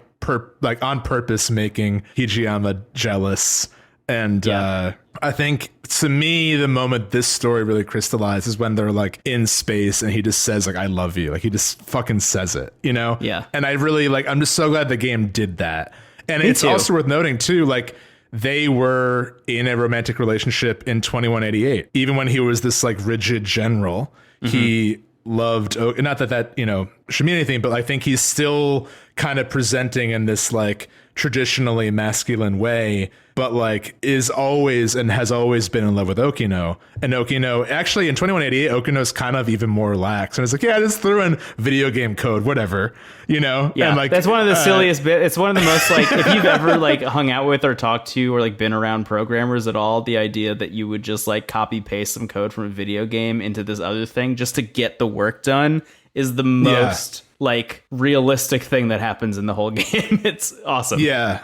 But Okino in most of the game is like he and Chihiro are like the two master scientists basically that are like kind of competing to to like take control of this whole scenario. And I found that really engaging. I think Hijiyama's story is kind of secretly more about Okino than anyone else. Absolutely, yeah. Because he's largely like, most of Hijiyama's story is him like by himself trying to buy food. And Okino's like, here, I'll throw you some money. Yeah. And like, it really is just like his battle between embracing his love for Okino, and he eventually does, and it rules. Yeah, like, it's really good. That's kind of all I have to say about him. I thought it was cool. I don't really know why I guess it's because Okino reveals a lot of stuff about the world. And Okino, I think, is the one who says this is a simulation in one of the battles. Mm-hmm. Yeah. Which is probably why they saved Hijiyama's story for last. But yeah, I thought his story was cool. I was always on edge with it being like, I think the game does definitely treat Okino kind of like, I feel like characters are like, oh, like he's weird, which is like kind of shitty. But I don't think the game ever treats him like a joke. They never make a joke of his identity, which is why I totally agree. Yeah, it never bothered me. I'm sure like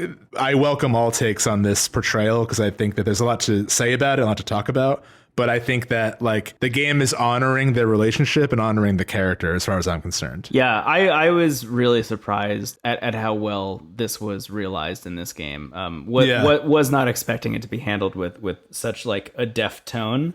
I am very much with you. Like, as I say many, many, many times on this podcast, we're two like white straight guys who have a podcast about video games. Like, we're not the end all be all on these kinds of takes, but at least from my perspective, I thought that the way they handled Okino and Hijiyama's relationship was fucking awesome, and I was so glad to see it like play out in a way that was, as you said, like that honored their relationship in a really beautiful way. It was fucking cool, man.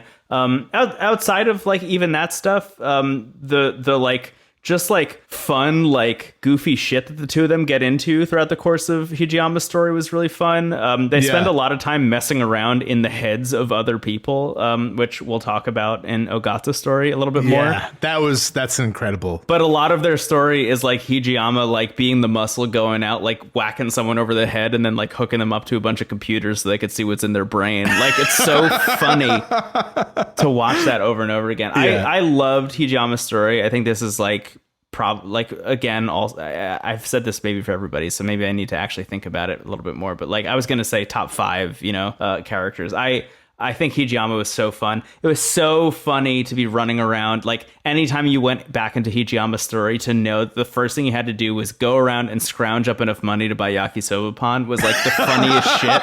Like, you couldn't see anything else about the plot. They save Hijiyama all the way for the end, and then the first thing you have to do is find enough money around school to get yakisoba pan before you can get the reveal that we all live in a simulation. The kaiju are just terraforming robots by another like big industrial complex. Like, all of those reveals can't happen until you have had fucking fried noodles on a hot dog bun.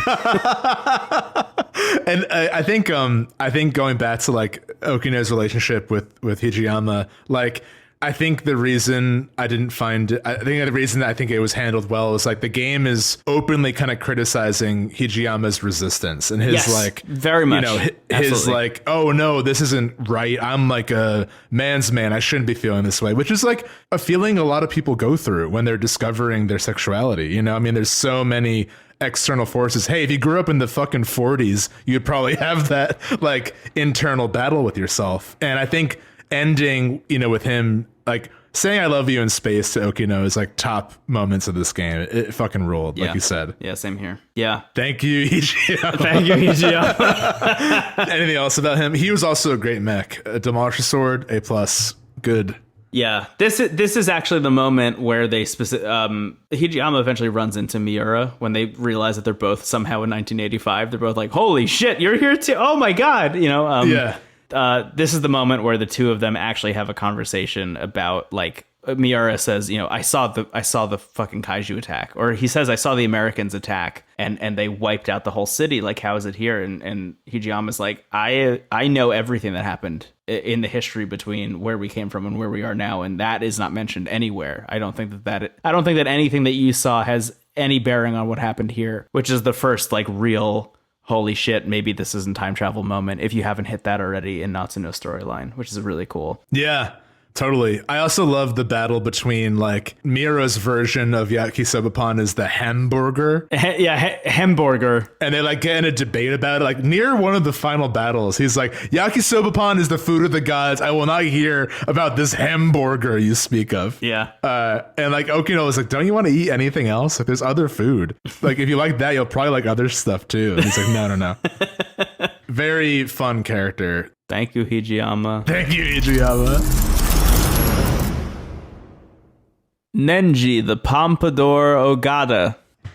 Oh man. So Ogata was one of the characters who like immediately caught my eye in the trailer for this game. Obviously, he's got a pompadour. What's not to like?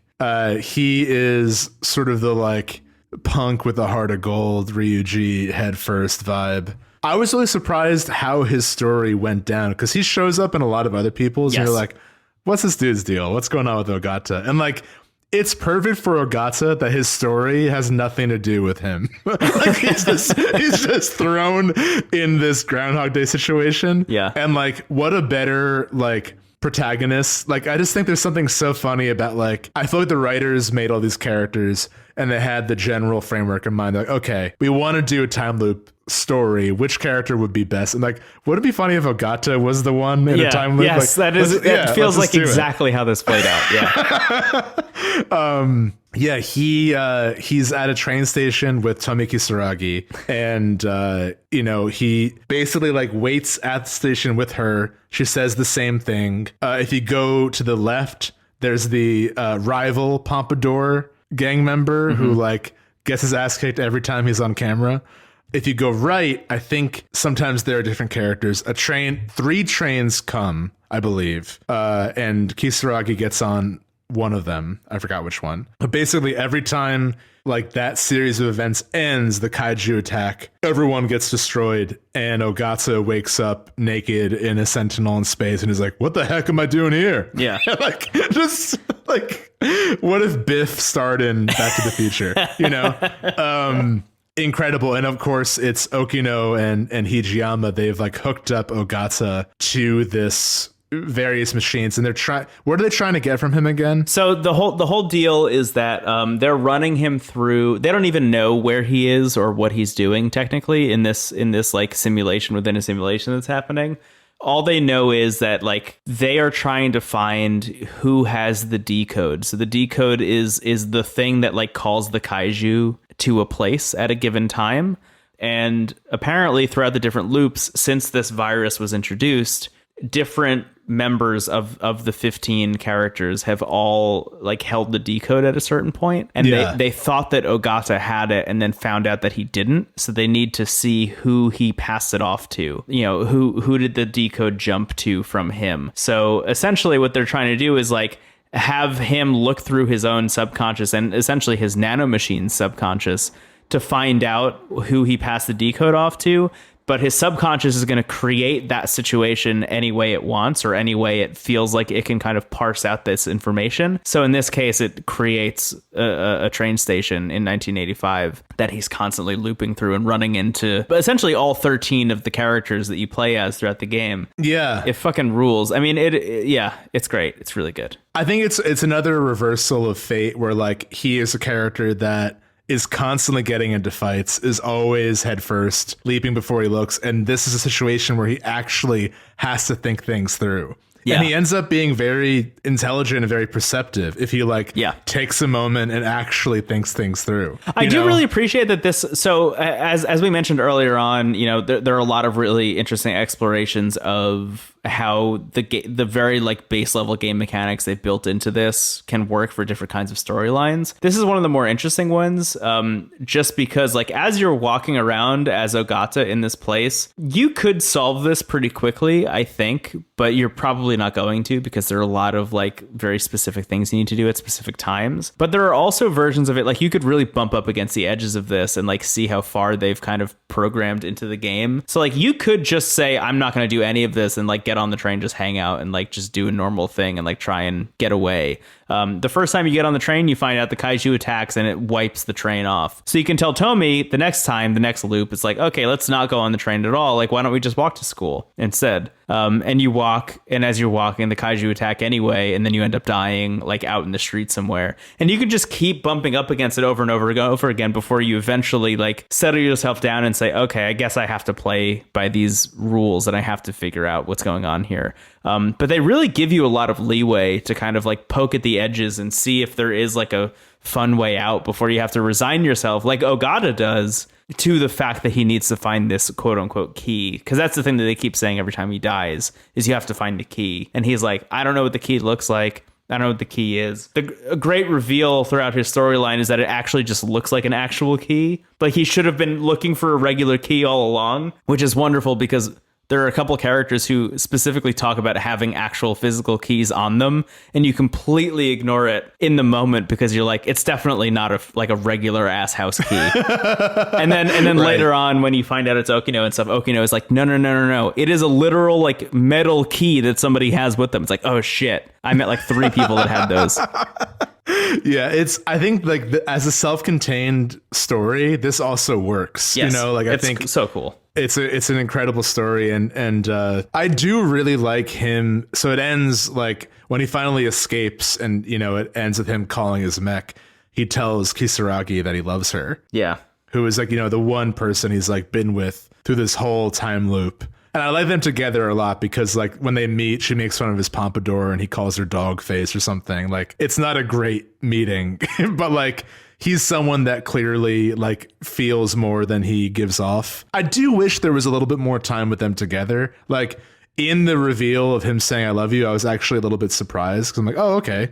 Like I'm into this, but I didn't really like, it didn't have the same moments that other relationships in the game, like, you know, Okino and Hijiyama or Natsuno and Miura had. So I wish there was more of that because them together is like so fun, but I just wanted more of it. You know, it's the same thing with like Ai and Iori where like they just sort of show rather than, well, they just say rather than like experience. Yeah. But all in all, I thought Ogata is like easily one of the more fun characters in the game and had an incredible story that like is so not what you expect his story to be. Yeah. Which is great. It was really fun. It was really, really fun. Yeah. I love Ogata's whole deal. I'm very much with you that I wish they had developed the Kitsuragi stuff a little bit more because it almost seems like they spend more time with a different person alongside Kitsuragi. Oh yeah, they do. So the Ogata stuff like very much is a surprise. I'm very much with you, but I mean, I think that's the kind of like if there's any like faults of the games that they're trying to do so much that certain things will fall a little bit more flat, even though it all works conceptually. Yeah, some things just like didn't get the time they needed. I agree, but like you know. Everything when you look back and it's like, okay, that works. I just wish, like, if my complaint is that I wish there was more of it, that's a good thing. Yeah, absolutely. Yeah. So yeah, I liked Ogata quite a bit. Another good first class mech. What else do you want? Pompadour, great. Thank you, Ogata. Thank you, Ogata. I really love too, like how in the time loop the other Pompadour like dude. Oh my god, yes. Like, he's like, I don't have time to kick your ass. Like, I win every time. Don't even try to taunt me right now, okay? Yeah. But whenever as soon as he insults Kitsuragi, he's like, all right, man. Like, every time you say that, I'm going to kick your ass. Yeah. It's like so good. It's so well done. Yeah. The other Pompadour, like, bully group is so funny, especially in the epilogue. Oh yeah, I want to say. I think maybe we could end the episode with the epilogue, but yeah, I am so with you. That is like one of my favorite scenes in the game. Yeah, like a highlight of the whole thing. Anyway, thank you, Ogata. Thank you, Ogata. Good luck out there. Tomi Kitsuragi is next. Yeah, so Tomi Kitsuragi, voice of Morgana in Persona 5, which is like a very iconic voice, and Sothis, the Fire Emblem Three Houses. Yes, immediately recognizable. Yeah, she's an incredible vocal performer. But yeah, I thought Tomi's story was cool. So Tomi is someone who shows up in a lot of side stories. I think we've kind of almost been like saving that for her section. The biggest thing with her is that in 2188, she and Tetsuya Ida were kind of a thing. She was secretly, this is actually a very touching moment when they first show you it in a different story. But like as a kid, she was like secretly putting videos of her singing online, and she was like being encouraged by an anonymous fan who was Tetsuya Ida, who like had a big crush on her. And so that was her like in the past. And you also learned that like in the space station, she was, I think, like a biogenetics expert or something. Oh, I don't remember exactly. She's got a lab coat on. But she is, I think, one of the more like, she's got a lot of personality. She's like very witty. In the friend group of like Miwa, Iori, she's like the Raphael, kind of like always making like side remarks about the two of them, and like is very with it, is from the future, but is like kind of trying to fit in the 1980s because the timeline that she and Megumi are from was destroyed. Her story, like in the moment, is a lot about like her, Ogata, and Miwa, like in the ruins of the future that she's from, and like trying to make sense of that. It almost feels like it's less about her than when she is in other people's stories. Yeah, the bit where she's looking at her own apartment, you know, and it's like this is where I used to live, and like down the block is where I used to like go to the cafe and hang out with, you know, X, Y, and Z person. Like all of that stuff was so fucking heartbreaking to experience. It was. Yeah. I mean, she was one of the stories I was looking forward to the most because she's like kind of saved towards the end as well. And she's so everywhere, like in everyone else's story. Like, what is going on with this girl? Yeah. But I think like there's a lot of Tomis going on. So there's in the, I guess, the far future, but the original space station, Tetsuya Ida, Tomi ends up dying in that timeline, and he never really gets over her.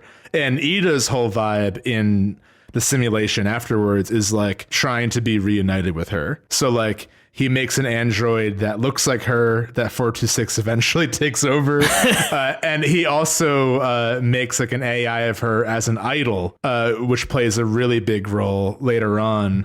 And like I thought that a lot of attention goes to those Tomis that I really wanted. Like she gets a lot of agency in her own story, and like I enjoyed playing as her. And like again, her story is like the Miwako star vehicle, because Miwa is like painted as a character who like she like loves boys and food, and like she's just so down to like enjoy the simpler things in life, you know? Yeah. And she's so optimistic and cheerful. But when confronted with danger, she's like surprisingly with it. Like you think they'd paint her as like kind of helpless, but she's like more with it than a lot of the other Sentinels are. Like she's like willing to help and like investigate, and like totally it is later revealed to, you know, be an AI like everyone else is. Everyone who isn't a Sentinel is an AI, but like is the one AI who's like probably becoming like their own person more than anyone else. Right. And like is a really wonderful character. But yeah, I enjoyed Kitsuragi's story.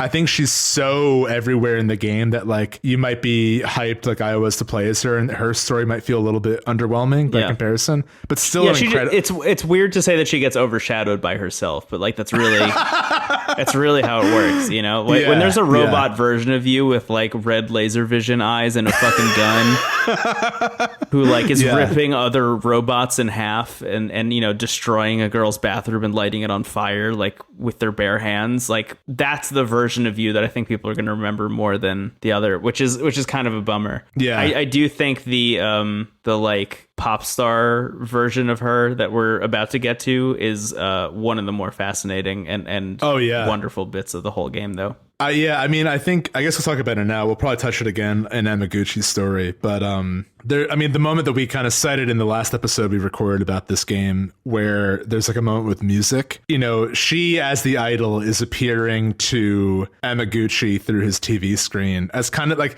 there are a lot of like guides from the past in the game. So there's like Izumi as the cat, and there's, you know, the idol on the TV screen. There's a lot of like influences that are like pulling characters in different directions, but the idol is Kitsuragi, you know, made by Ida from the past, and she's communicating to Amiguchi kind of like Izumi was to Juro with the videotapes through like music. Yeah. And there's a moment in Area 2, the final battle of Area 2, like she is doing what she can to help with the battle and everything, and she's like, okay, like I'm gonna be away for a bit in like a few minutes. I think Amiguchi asks her to sing, and like she sings her song in that battle, and that moment is just like so many things coming together at once. It's like very hard to place an emotion to that battle. But because you're already going to be like, 15 to 20 hours into the game. You're already like really invested in all of those characters, and this idea that their one hope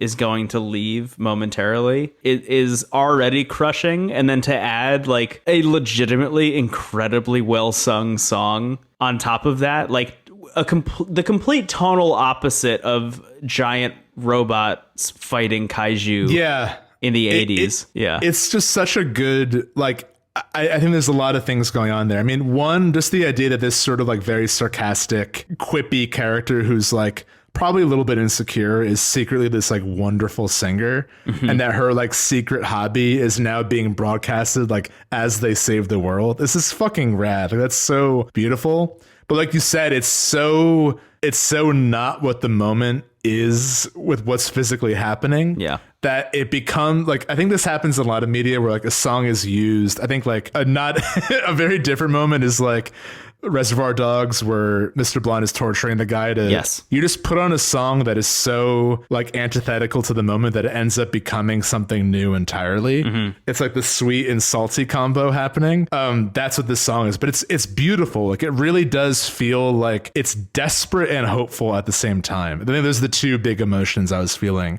in that moment. Yeah. I have listened to this song so many times since finishing the game. Too. I have gone back and listened to it over and over again. I was like driving for a couple hours recently, and I put it on and listened to it like 3 or 4 times in a row on the highway, like flying down the highway. It is an incredible song, and it really works in this moment, and it is like one of the best musical moments I've experienced in a video game. So for all of the things that I think we can knock like Tomi Kisaragi's actual like main line plot line for, her influence on the rest of the game is like second to none. Beyond just her being like a really fucking rad character. Yeah, totally. Yeah, like you said, she outshone herself. Yeah. It was the perfect way to say it. Yeah. But yeah, I thought she was a great character, and like those moments outside of her own story are incredible. Really, really good. Thank you, Kisaragi. Thank you, Tomi Kitsuragi.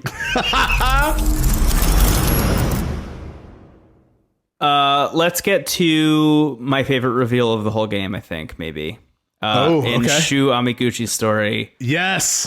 So Shu's story is hilarious because he's kind of painted as the, like, I don't know, like almost like playboy of the high school. He's the Sylvain. Yeah. Yeah. Down to the red hair and stuff. Yeah. Really, really just like a silly character in general. He has like a Hey Arnold level bedroom, that's like way nicer than it has any right to be. He's the rich popular kid whose parents are never home, so he's like, yeah, just come over, I don't care. Yeah. Whatever. He has a motorcycle that he rides around the city and stuff. He's like way too cool for his own good, but it's also too down to earth. Like, he just doesn't feel like a real person. It's really, really hilarious. And one night he's like at home hanging out in his apartment, and he wakes up in the middle of the night, and his TV is displaying a music video by Miyuki Inaba, who we've already mentioned, who is like a 1980s pop idol, as we now know, is an AI version of Tomi Kisaragi, who is speaking to him through the TV. And he is like, I'm losing my fucking mind. But, she is constantly like, Shu Amiguchi, I am talking to you, my guy. I am giving you directions and orders and telling you about your own life. So he's having a weird time because he has to like go hang out and have a normal day at school and hang out with his friends and then go home and get yelled at by the TV, which is very funny. But the biggest thing, and one of my favorite moments in the entire game, is at one point she tells him, or the TV tells him, I guess, in this instance, your entire living enclosure is 30 kilometers wide. And it's no bigger than that. And he's like, I don't know, what are you talking about? And she's like, I will open up a tunnel for you to drive through. Take your bike through there and you'll see what I mean. And throughout this entire time, he's slowly falling in love with Yuki Takamiya, who we're going to talk about next. But he eventually like says, hey, why don't you hop on my bike and we'll go visit the beach? And he's starting to like question some things about his own life. And he starts to ask her some questions about the beach that's like supposedly right outside of the city. And it's like one of my favorite bits narratively in the whole game is he starts asking her about these trips that she used to go on as a kid, going to the beach. Yes, And yes, it's yeah. all exactly what he did when he was a kid going to the beach. And he's like, are all of these memories implanted? Do we all have the same exact memories of the same exact beach, going to visit our same exact grandfather in the same exact place? And they go through this tunnel and they come out the other end, and it's just scaffolding as far as the eye can see. It's just like big metal beams and pipes, and like to the point where you like over the horizon line, like you can't see anything but scaffolding at that point. And he's like, we live in a big fucking bubble, and it's 30 kilometers wide, and 1985 is just this little bit. It is so cool, that reveal. It is so wild just visually to see like the motorcycle flying out of the city through the tunnel and then coming out the other end and seeing just those steel beams. It's horrifying, and it's also like this game is doing some shit that is on a different level. I love Shu Amiguchi's story. I mean, the fact that it starts with him talking to his TV and ends with that reveal is so rad. Yeah. But simultaneously, like Juro and like Iori, he's also having dreams constantly of himself in the body of somebody named Tetsuya Ida.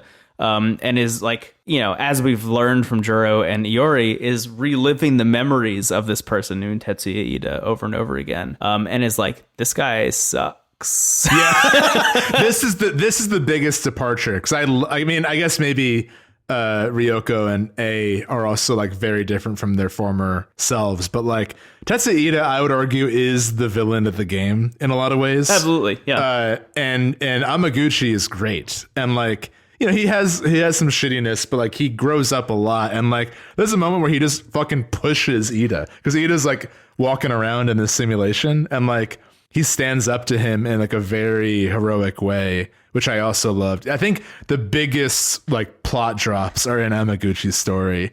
Like you just mentioned, like that moment with Yuki is incredible. Yeah. He's a really cool character. I thought like he's secretly much more heroic and with it than his like persona would give off. And I mean, it's revealed too that Ida is like this kind of nerdy dude who like pretended to be a bad boy to win Kisaragi's affection, which is very ironic because she alludes that she kind of likes bad boys and ends up with Ogata, who's like, you know, the bad boy of the 13 Sentinels.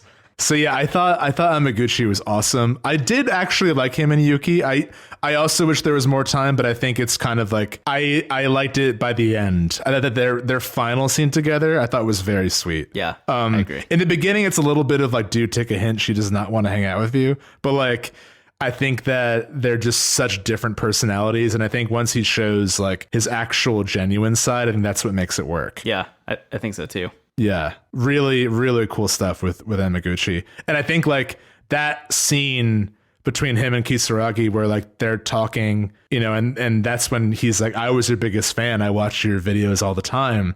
And then he says, I'm Tetsuya Ida. Like, what the fuck? Like, that's one of the biggest, like, what is happening with this game moments. Yeah. Which makes it all the more kind of semi-tragic that like she's the one reaching out to him in this. She's not reaching out to Ida, who's also there. She's reaching out to Amiguchi because that's the part of Ida that she likes. Yeah. Really, really cool. Yeah. Incredible.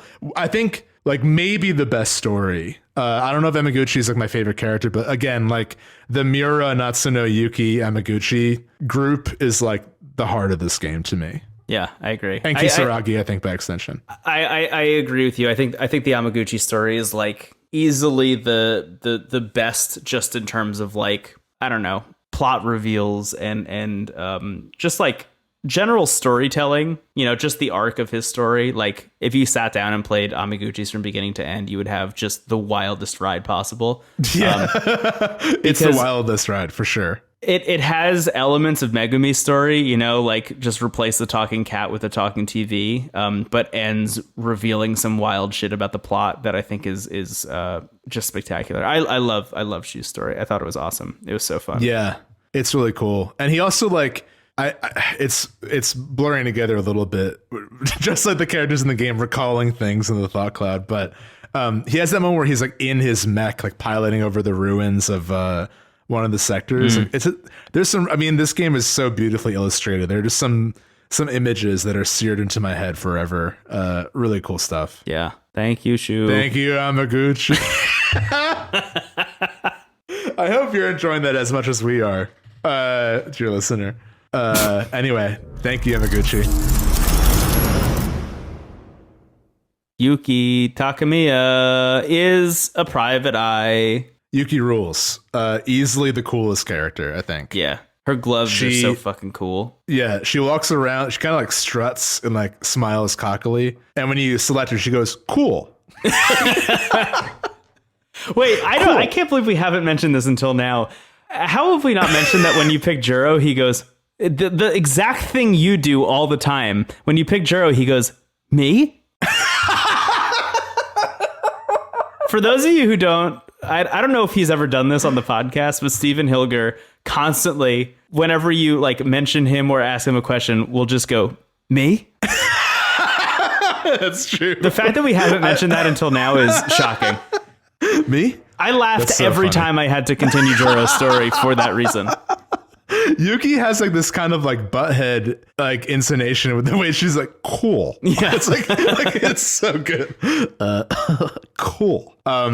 She is best friends with Natsuno, which is a lot of weight is added to that when you are when you realize that she was her mother in a different time. Yeah. And for a lot of Yuki's story, Natsuno is missing. And because of that, she's kind of like roped into working with the men in black who are chasing A around to find Natsuno. So she's like basically a detective. This is the most Tim Schafer the game gets. This feels like a point and click adventure. You have to really actually like deduce things and like ask things of other people. And you have a kind of Watson sidekick around Erica. What was her last name? Erica Iba, yeah. Erica Iba, who is, of course, later revealed to be an android that 426 took over when they fought. Okay, so it's 426 who has taken over the Tomao Kurabe android from 1945, who is posing as Erica Iba, the Watson to Yuki Takamiya's Sherlock Holmes. Yeah. And that's the ultimate deduction. Because like Erica's constantly like, oh my God, I'm so happy to be your Watson. Yuki's like, yeah, can you like get out of here? Like I'm trying to I don't want a Watson. Case. Yeah.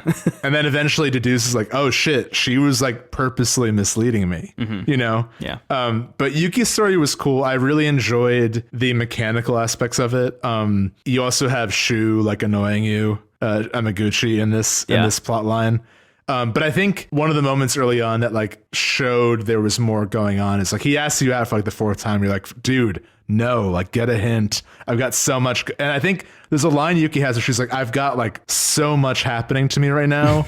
Like, please just don't even bother. And I think that like actually hits a chord with Amiguchi. And he's like, hey, actually let me know if you need help. Because like a TV's talking to me and like I know, like I think I know what you're going through. Yeah. And, like, and that's the moment that works for them. There. Yeah, totally. It's really nice. Yeah. I think he's like, why don't you just come with me and we'll like separate ourselves from all this wild shit that's happening. And like that's actually the moment where she agrees to go with him and they hang out for the first time, really. Yeah, I liked them together because I knew who they really were deep down. They're both putting up a big front. You know, Yuki has this kind of like Ogata. She's got this very tough persona, but she's like secretly incredibly caring, but also very defensive, rightfully so. And like, yeah, I thought that her uneasy alliance with the Men in Black was kind of interesting. The fact that you had to like use the thought cloud a little bit more to like actually progress. I thought it was cool. I really like her as a character. I think it's another example of like probably liking the character more than the story, but a really cool change of pace. I think like the mechanically, her story is very interesting. I found hers to be the hardest, like gameplay wise, to progress through because you really go from like I'm just moving through these people's stories at like a fun clip and just like experiencing the narrative as it's coming to like, oh no, I need to be asking the right questions of the right people at the right time, and you will reset a lot of Yuki's plot line over and over and over again until you get it right, which kind of rules and is a huge like gameplay break from what you had experienced prior to that. Yuki is like one of the most interesting, coolest characters with some of the most interesting, coolest game design going on there. Awesome shit. Yeah, she rules. Yeah. It's like, I'm trying to think of her other battle quotes. And she's like, okay. Like, it's just very, like, matter of fact. Yeah. Everyone else is like, I'll give it my all. And she's like, yeah, sure. Let's do it. Yeah. Great character. Thank you, Yuki.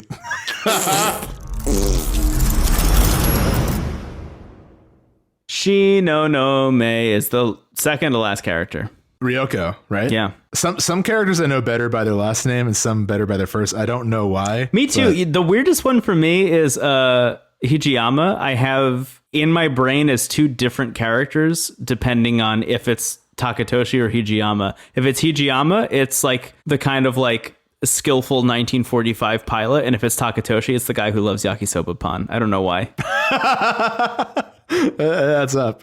I thought that Ryoko's story was real cool. Easily the most Evangelion. She's like very Rei adjacent, I would say. Very like, much. Down to more the hair. agency. Yeah. But yeah, I think that she's like also kind of the biggest victim of like the loops and the Sentinels, and like is kind of hanging on to her own like body and mind by a thread. Yeah. Messing with the thought cloud and kind of robbing the player of that agency like does a lot to like really immerse you in her this point of view. One of the coolest points of views, and like always waking up in the nurse's office and like trying to shake off Morimura and Gouto, and like the internal debate of like, are these pills actually helping me? I have to take them because otherwise I can't ask dialogue box questions, but also a very tragic character. You know, I mean, she was obsessed with Tetsuya Ida in like basically all timelines, and like he constantly treated her like dog shit and used her as a tool. And like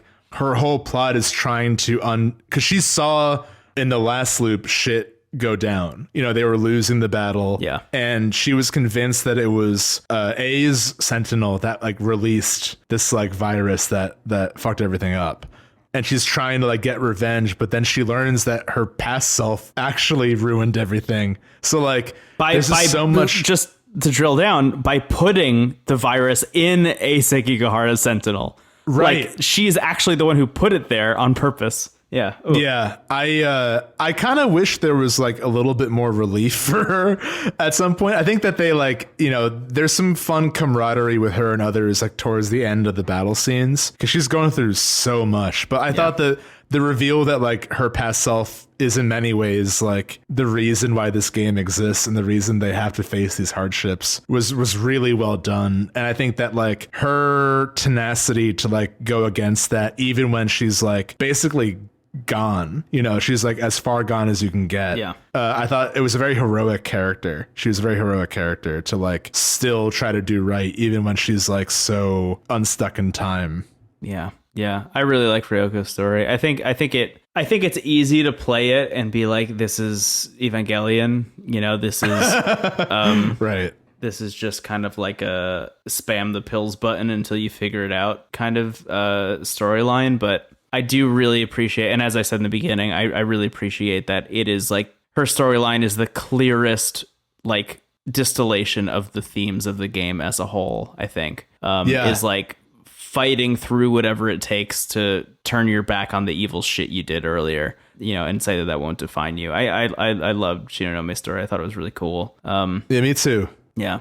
I also really appreciate, and we haven't really mentioned this too much, but I really appreciate that her and Juro are both in the state they're in when you play as them because they sacrificed themselves in a previous timeline, right? Like they have this damage to their psyches because they spent so much time in the Sentinels, which like fucks your head up essentially, because they wanted to fight back and they wanted to like make a last stand to allow people to escape. They are that way because they sacrifice themselves, and that's also really wonderful. I mean, although sad, but wonderful, you know? Yeah, I'm also a sucker for like a hero who has lost already, you know? Like, I think that kind of ties into what you're saying with like the themes of like just no matter what, not giving up. But like the fact that she has faced such like utter defeat in all areas, even from herself, and still shows up is like very cool. A really admirable character. Yeah.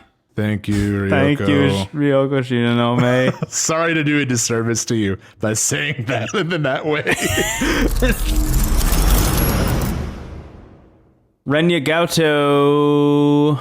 Talk about Evangelion. His like glasses light up and he's like, I have a scheme. Cannot believe they put a character in this game who pushes up his glasses so it can catch the light while he explains everything out of a notebook.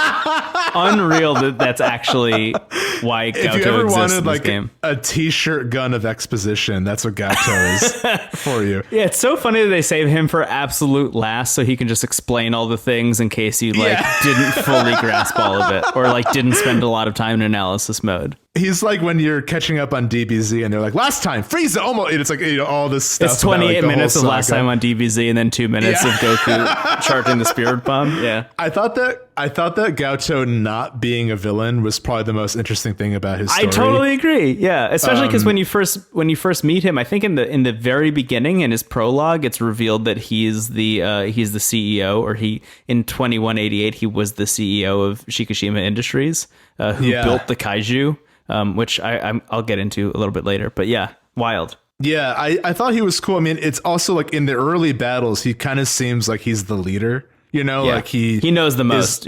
He knows the most. He's got that little book. He knows the most. He writes everything down. And I think that, he is most tied to Morimura, Chihiro specifically, the child who has the memories of the original Morimura from the space station. Mm-hmm. So like all of his stories, basically him pulling out that book and being like, actually, when you showed up there, it was because of this reason, wasn't it? And then like a 3-minute flashback and then more of that. Yeah. It's basically like when you win in Ace Attorney, Phoenix Wright, and it's like, objection, and just explains everything. Yeah.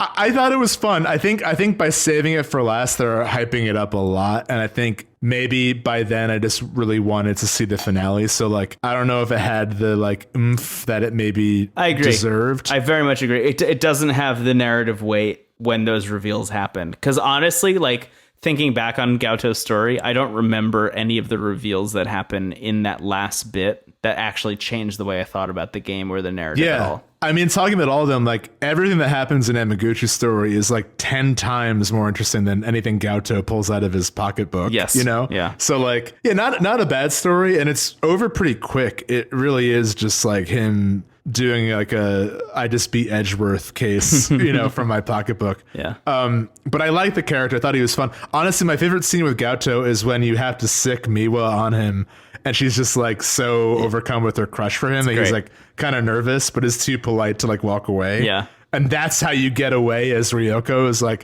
Kisaragi is like, hey, just sick Miwako on this dude. Yeah. She won't let him go. That was amazing. Yeah, Gouto's cool. I thought that he rounds out the ensemble well, and that there's a twist in like who he is, and even in his past self, like the fact that the CEO of the industry wasn't the villain either. Is kind of interesting. So you know. A lot of the times you see Gouto as the Shikishima CEO, it's him like chastising people who like really fucked up. I think one of the first major scenes, or maybe the scene in which you find out that Gouto is the Shikishima CEO, is him yelling at Morimura for releasing the nanomachines and like causing the plague that ended humanity. And is like, I didn't ask you to do this. These are my nanomachines. Why did you release them into the planet? Which is pretty wild. We haven't even really mentioned this a whole lot, but the kaiju that show up and cause the loops and are causing all the destruction in general are Shikishima terraforming machines. They exist to essentially wipe out a planet and prepare it for civilization, for like Earth and civilization.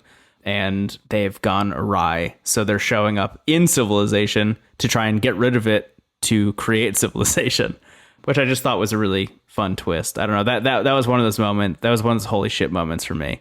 Totally. Yeah. Where like just talking about how it constantly reframes what you think the game is going to be or what is happening here. Like it was very easy for me to just say, oh, okay, there's a computer virus in the terraforming machines and it's like wiping out Earth when it shouldn't be. Really cool. Everything has intentionality with that, even if it's like maybe under executed, like the thought is there, which is really cool. Yeah, absolutely. Gouto was cool. I don't really have much more to say about him. He's, I think, probably on the lower end as well, but like I like all of them. They all got their moments. So yeah, wow. You gotta have a guy whose glasses light up, You have to. You have absolutely have to. Thank you, Gouto. That's all 13 pilots. You want to talk about the epilogue as we wrap up? I would love to talk about the epilogue. So the epilogue kind of caught me off guard because we've talked a lot about this game and its themes of like humanity and different approaches to like, does humanity deserve a second chance? Is it better just to stay here in weird AI purgatory with everyone and kind of fulfill our personal goals that we had when we were still alive? Or should we just end it all? And I think the game settles on a second chance. It settles on humanity deserving to start again. And I think, so after the final battle, that's when Okino reveals like, hey, just so in case you're wondering, the reason we're all naked in these Sentinels is because we were born here, baby. That's right. These are pods we're gestating in. And this is reality. You're just in a weird pod growing up. And everything that's happening is in your mind with AI and weird shit. Yeah. Which I think you and I talked about. I'm not crazy about that. Like, it works. And I think like it doesn't get in the way because like everything that's in this simulation is still real to the simulation. It has the same weight and risk as everything. But I didn't need that to happen. I think you could remove the simulation aspect of this game and it would work just as well, if not better. Like, yeah, all you would have to say is that it's, 5 distinct sectors with the Sector 0 that exists. And every, 20 years, the loop is essentially the terraforming machines coming and wiping out those 5 sectors and rebuilding them and starting from scratch again because they need to gestate in the pods again. Like, that's fine, actually. That's actually a very clean way of describing that. To say all of that is happening inside a simulation is like kind of silly, I think, on top of that. Yeah. It's just like an extra twist for kind of no reason. It's like my one gripe with the game. It's the one twist that doesn't pay off. Yeah. I think they just really wanted that moment of getting out of the pod. And I thought they wrote themselves into a corner where like they really wanted that to happen. Yeah. So that's probably why they settled on it. And I think the more we talked about the whole game, it doesn't bother me as much as it did in the moment. But I think that is like the one twist. That in the moment where Ida goes, humanity was the virus. Like the 2 bad moments of the game. Right, yeah. Like a bad version of The Last of Us, yeah. Yeah, right. But anyway, when you finish the final battle, Juro gets out of the pod and sees Megumi, and there's that really beautiful moment where they're like walking out into the real. I think the reason the simulation doesn't bother me a lot is because like that jump to like actually seeing what the real world looks like is so beautiful and it's so different that like that moment pays off. But then what follows is like basically everyone is now an adult. They get out of their pods, they start their life, but then they're like, you know what? Let's visit the simulation. Let's go back. And like, I think they have now developed the ability to like put AI in human bodies potentially. So they're like, let's go back to just make Miwa a person. Yeah. So it's really fucking cool. So they have this moment where they escape from Universal Control, right? They beat the kaiju in the simulation. They escape and they find out they're all in the pods and that it was all a simulation, whatever.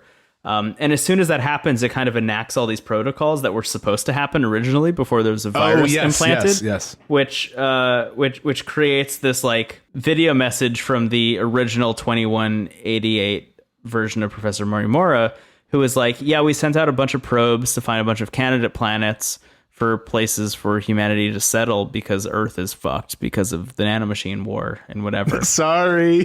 That's what I was mentioning before. The closest planet, 12 light years away. We don't really know how long you've been flying through space for, but I think they're 18 when they wake up at the pod, and it's like you're gonna have to spend 2 years still in your pod in the simulation, like training before you can actually go to the planet.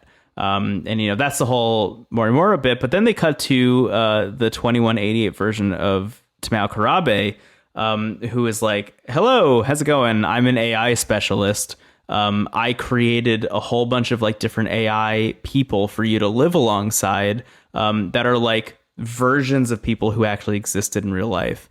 So all of the people that like you interacted with throughout the game are like AI replications of people who like kind of existed with like minor tweaks here and there to like make them either be like somebody's parents or something like that, which is really cool. So essentially what Tamao is saying in that bit is like, I am so good at creating AI that you could hypothetically put that into like a real human body and it would like be a real person. And that's what they decide to do. So they end up going and, as you said, visiting the simulation over and over again and like just hanging out with people and just like checking in and seeing what's up. It's like a reunion. It's like a John Hughes absolutely. Like, it's very much a John Hughes epilogue. And the end goal for them, as we play through this epilogue, we find out it's like been years since they've left the they're all adults now. Yeah, they're like in their 30s at this point. Maybe even later than that. And their end goal is to take all of the people that they like knew and loved from the simulation and bring them into the real world and let them experience the new place. Even in some instances, like I think they talked to the Miura from One Loop Ago, who's in BJ, and like you could upload your nanomachines to me. That's what I was going to say earlier. Yeah. That's one of my favorite moments where like now Miura and Natsuno, who are now together, you know, they're married. They're like, do you want to see the rest of the world? We'll put you in our nanomachines. And he's like, I got to think about it. That sounds cool, but like it's kind of weird, you know. But I think it's a really. I'm glad he like didn't just say yes, because it's like, okay, I'm looking at like a different version of myself finally with the woman please, who please put me in your nanomachines. Show me the world. Show me the world. Yeah.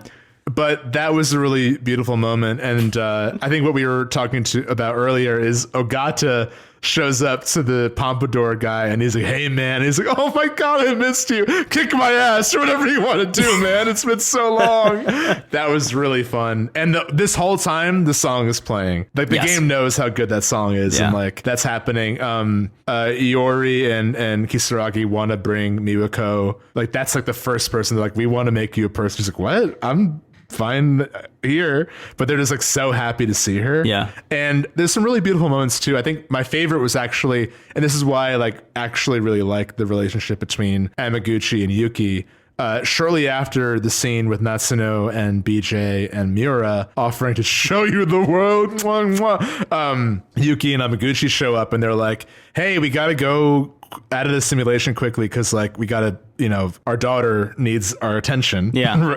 And they get into some kind of tiff, but then Amiguchi's like, he's like, "Why would I want to see anyone else but like the woman I love and my daughter?" Mm-hmm. And like it's just like such a genuinely delivered line. You could tell he's grown. And Yuki says something where she's like, "You got to see my daughter Natsuno. She's the spitting image of you." And then that blew my brain because Natsuno looks like the kid of Amiguchi and Yuki. Yeah. She has his hair and everything. It's incredible. But yeah, that scene with all of them was my favorite part. And then Ogata, of course, like asking for the other Pompadour guy to kick his ass for old time's sake. Like it's like almost too sweet. I was like worried for something to go wrong, but it's so deserved. It's such a deserved moment. Like everyone gets a really happy ending. Yeah. Yeah. It's fucking good, man. I was not expecting such like an emotionally cathartic moment at the end of this game. Ugly cried because it's all during the credits, and like I think I somehow forgotten, but the videos that played with Morimura and with Kurabe, like explaining to the 13 characters like what their situation is, like it's so cool because it's like what they were supposed to see when they woke up. Yeah. If things went normally, and then revisiting this to like kind of do right by the world that went wrong. Like they're even like trying to save this fake simulation, you know, like it's really beautiful. I mean, there's great moments between the other characters too. But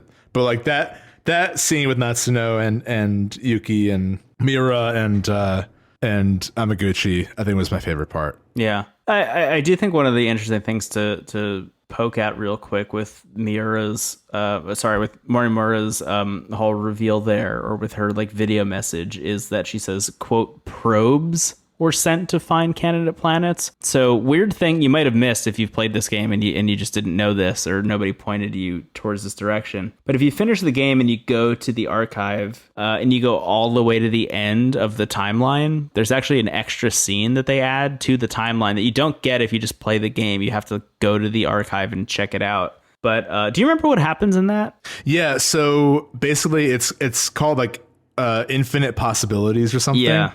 Something like that. And it basically shows space. I think it shows like the planet you're on, and then it like keeps zooming and goes like farther and farther in a different direction until it settles on a different planet.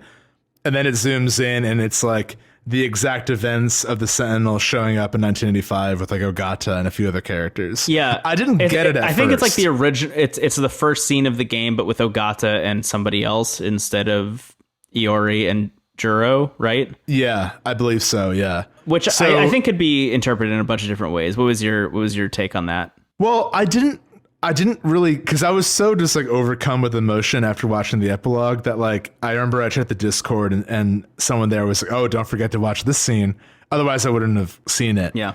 But I watched it like right after, and I wasn't really sure what to make of it. But once it was explained to me, I enjoyed it more. But basically, it's the idea that because they sent out all these probes to all potential hospitable planets, this series of events is going to play out on a bunch of different planets in different ways. Yeah. So we saw one of many different possibilities that will happen.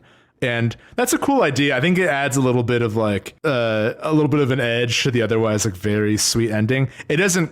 I was worried it was like trying to cut away from how happy the ending was, because I'm like, I don't need you to twist this. I was fine with how happy it was. Yeah. But it's really just saying like, okay, now like it worked out well on this planet, but how is it going to play out here? Or how is it going to play out here? And who are these characters going to be this time? That's a cool idea. I think it's cool conceptually. Yeah. I think so. From what I understand of the way the story has played out, Shinonome, the 2188 version of Shinonome, has uploaded this virus everywhere, regardless. So every version of these probes everywhere is dealing with the kaiju. Yeah. So I feel like they've created a situation in which like they're going to bump up against every possible way they can to kind of escape this, constant cycle. So my read on it was a little bit more hopeful, I think, in that like we watched one way that this could end well. But given enough loops, I mean, we're talking about infinity, given enough loops, like everyone's going to figure it out eventually, even if you start with Ogata and Kitsuragi instead of Juro and Iori, like that's not going to change it too much. And honestly, I think a lot about the Iori storyline in general, and just how you continually play as her and her friends, like choosing what to eat and how that changes everything. You could interpret that as you just playing this over and over again to get the different thought cloud bubbles, but I kind of consider it to be different versions of loops in a way, where like in one loop she picked crepes, and in one loop she picked yakisoba pan, and like in those two loops her picking that food actually changed the outcome of like, did they make it onto this planet or not eventually. And I don't know, that was kind of my read on that ending specifically.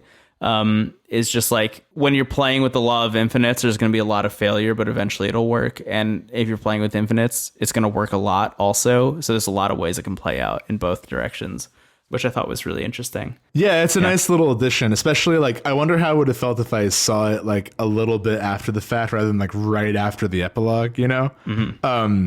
I think it might be a cool thing to discover by accident if you're just like, bored one day scrolling through analysis after a hard day's work. But yeah, it's, man, even talking about this game for as long as we have has felt like a weird dream I had. It's a really, really special work of art. I think that it ultimately is about perseverance, like we've said a million times already. And yeah, adding that little bit of like infinite possibilities after this ending, I think also does a lot to make it feel like the epilogue isn't like cheating in a way, Yeah, really, really good time. I love the finale of this game. I do think my favorite part, like I think I said this to you, and I might have said it on the previous episode, but like for me, the game peaked like during that song in the battle, like a little bit after the middle, where I knew enough to know what was happening, but it wasn't over. The simulation is still like the one pebble in my shoe about this game. Yeah. But otherwise, it's like a really incredible story that I will probably play again one day. I could see myself going through this again, especially knowing what I do now and like seeing all the foreshadowing. It could be a lot of fun to revisit this. Yeah, I want to tackle all the things you just said. So like I'm right there with you. I think that battle with the Inaba song is like the thing that I think about whenever I think about 13 Sentinels. Like whenever I think about this game, I immediately think about that battle and like how it was the greatest boss fight music of all time. It's going to go down in history for me as like one of the best video game moments ever. So yes, agreed.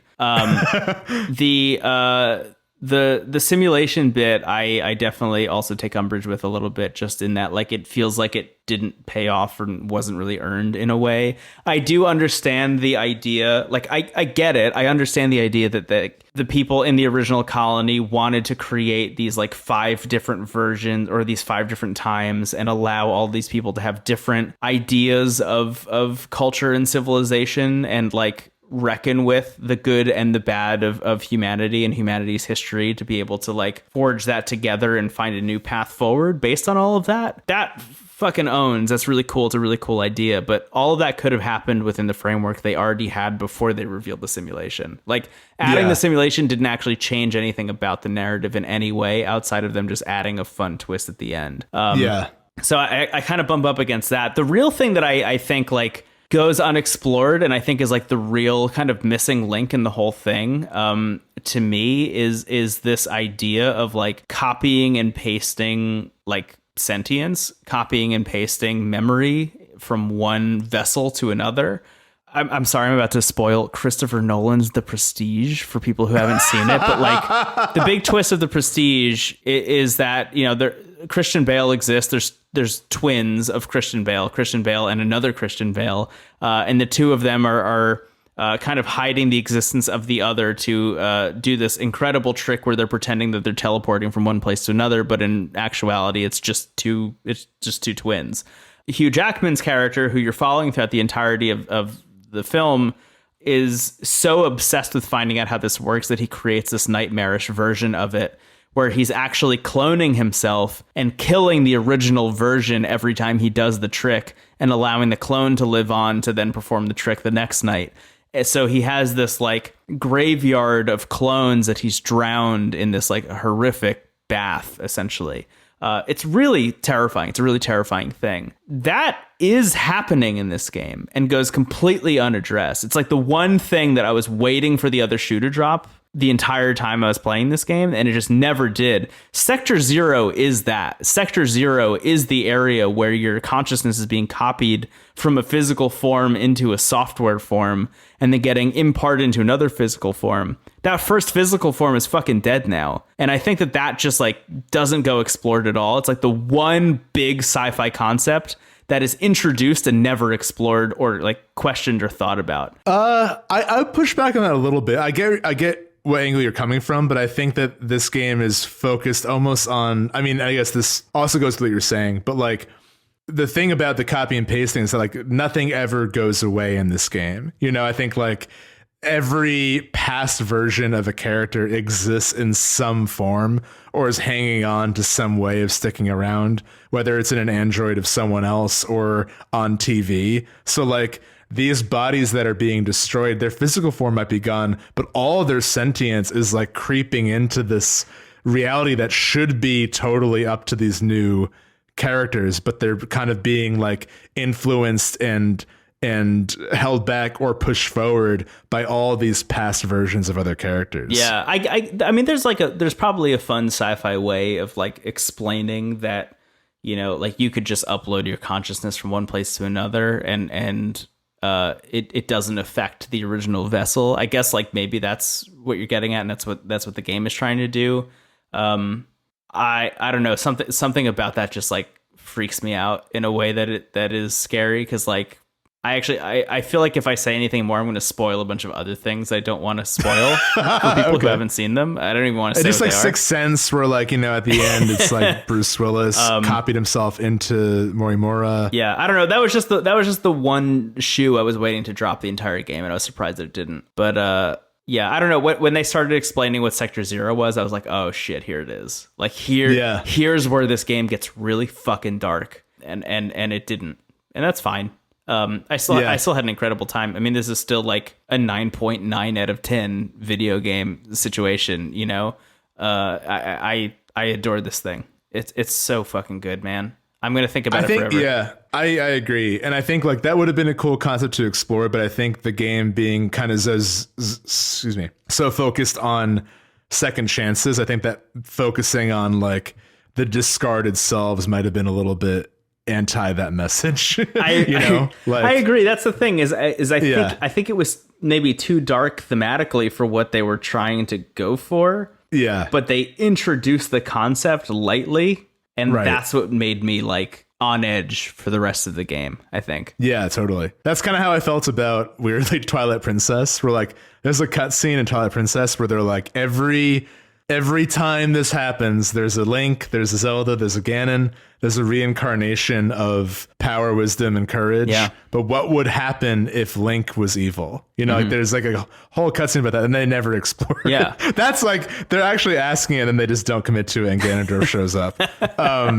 But yeah, I know the feeling when a piece of media like winks at something and you're like, what is it? What is it? What is it? And then it doesn't happen. Yeah. I mean, this game is winking at everything and most of it shows up. So yeah, I know how you feel. But yeah, I mean, I agree. This is an incredible experience. And thank you all for kind of experiencing this with us. It was a very hard game to talk about. Yeah, I want to mention definitely, like, I don't know if this is an entertaining piece of media that we've just recorded, but it was definitely cathartic for me, and I hope it was for you, Steven. I mean, it was definitely great to talk about it out loud. Well, I mean, I think here's the deal. I think whenever we do an episode, I'm trying to think about all parties. So like, I never want it to be too exclusive to like having had played the game, unless we're doing a spoiler episode. So like, I was very nervous about like, okay, how do I make this make sense to anyone?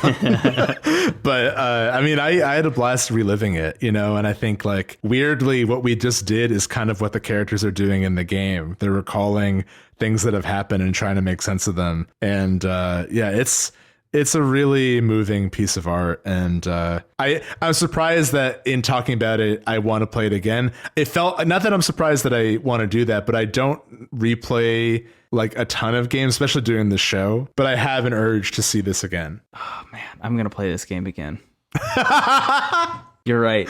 Yeah. It's gonna happen. It's like watching The Prestige the second time. That's what I mean. This shares so much with like TV and film that like the idea of experiencing it again doesn't feel as potentially cumbersome as like, I'm gonna beat Sekiro again or something, you know? It's something that you can kind of experience pretty instantly and binge it in a way that doesn't feel too unlike watching a show. Yeah, incredible video game, 10 out of 10. Thank you, 13 Sentinels, Aegis Rim. Thank you, all 13 Sentinels. Hey, if you're listening to this episode, I'm sure you've probably played the video game already, so we don't have to tell you to go play it. But hopefully you enjoyed this episode. This is probably the least accessible bonus episode we've done before, but I'm glad we did it. I'm really glad we did it. You know, I think like this is the kind of game that comes out and like 8 people are like, this is it. This is the one. And if our episode is a version of that for our show, where it's like 8 people's favorite episode, I'm happy with that. I'm very happy with that too. Yeah. I think over time, this is an episode that people will be happy exists. As they continue to check it out. Cool. Should we wrap up? Yeah, let's wrap up. As always, thank you so much for listening. A special shout out to our patrons for making the bonus episodes possible. You know who you are, names in the show notes. Thank you for your generosity. If you like the show, the best way to help it grow is to share it with a friend. Let them know that we talked about 13 Sentinels, a game you should play. And they end up getting that game too. You share the profits. We split it 50-50. You get them to sign up. It's an upside down triangle. It's an upside down triangle. No, but for real, that's the best way to help it grow is to share it with someone you think will like it. Apple Podcast reviews also helpful. Supporting us on Patreon helps us grow. We can do the show without the financial support. So as always, if backing it puts you in any financial strain, especially right now, please don't. But we appreciate the support of those who can. Intothecast.online has all our links. We've got our YouTube, our Twitch, our Instagram, our Twitter, all of that. Most of it's at Into the Cast, but all the links are there. We've been streaming a lot more. Brendan and I are going to get an Xbox tomorrow. Yeah, as of recording, we get it tomorrow. Yeah. So we're going to work out how that, how streaming works on the new generation. And yeah, that's pretty much it. Do you have anything to say or add to that, Brendan? No, I'm so glad we did this episode. 13 Sentinels fucking owns. Yeah. Thank you all so much for listening. If you've made it this far, really cool of you, honestly. What should we do? Like a secret? Like, if you listen to this episode, you should tweet a thing at us. Oh yeah, I like that. Oh my God, what should it be? Here's a good one. If you listen to this whole episode, tweet at either of us, me or Brendan, or Into the Cast, me, Question mark, exclamation point. I love it. from Yeah, Juro. absolutely. Yeah. That's great. Me? Tweet at us, me, and we'll know who you are, and we'll get an order of yakisoba pan for you on the house. I really want to make yakisoba pan. Me I too. found a recipe for it, and I really want to do it. Yeah, it looks delicious. I probably feel the same way. It's just as carbs on Hijiyama. carbs. It's great. Yeah, it's I went to Rutgers and they had the fat sandwiches in this place called the Grease Trucks. They had a fat sandwich that was like every sandwich was a roll with French fries, mozzarella sticks, and that was the default. So you had that no matter what you got, and then they added a bunch of stuff on top of that. My favorite was the Fat Mojo, which, yes, you guessed it, was honey mustard, mozzarella sticks, chicken fingers, and French fries, and a heart attack. Yeah. I miss Grease Truck so much, dude. Oh my god.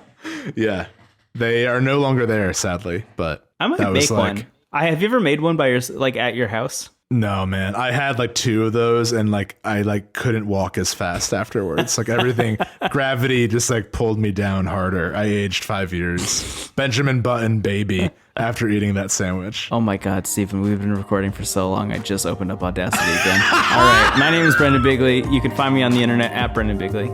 I'm Stephen Hilliger. You can find me in 1985, baby. Sector 3, The Last Stand, this summer. Goodbye. Bye.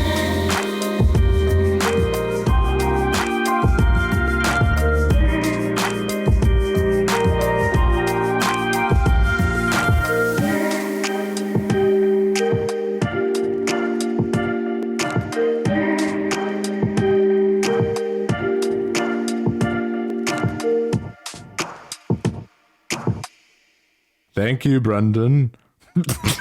Thank you, Stephen. Me?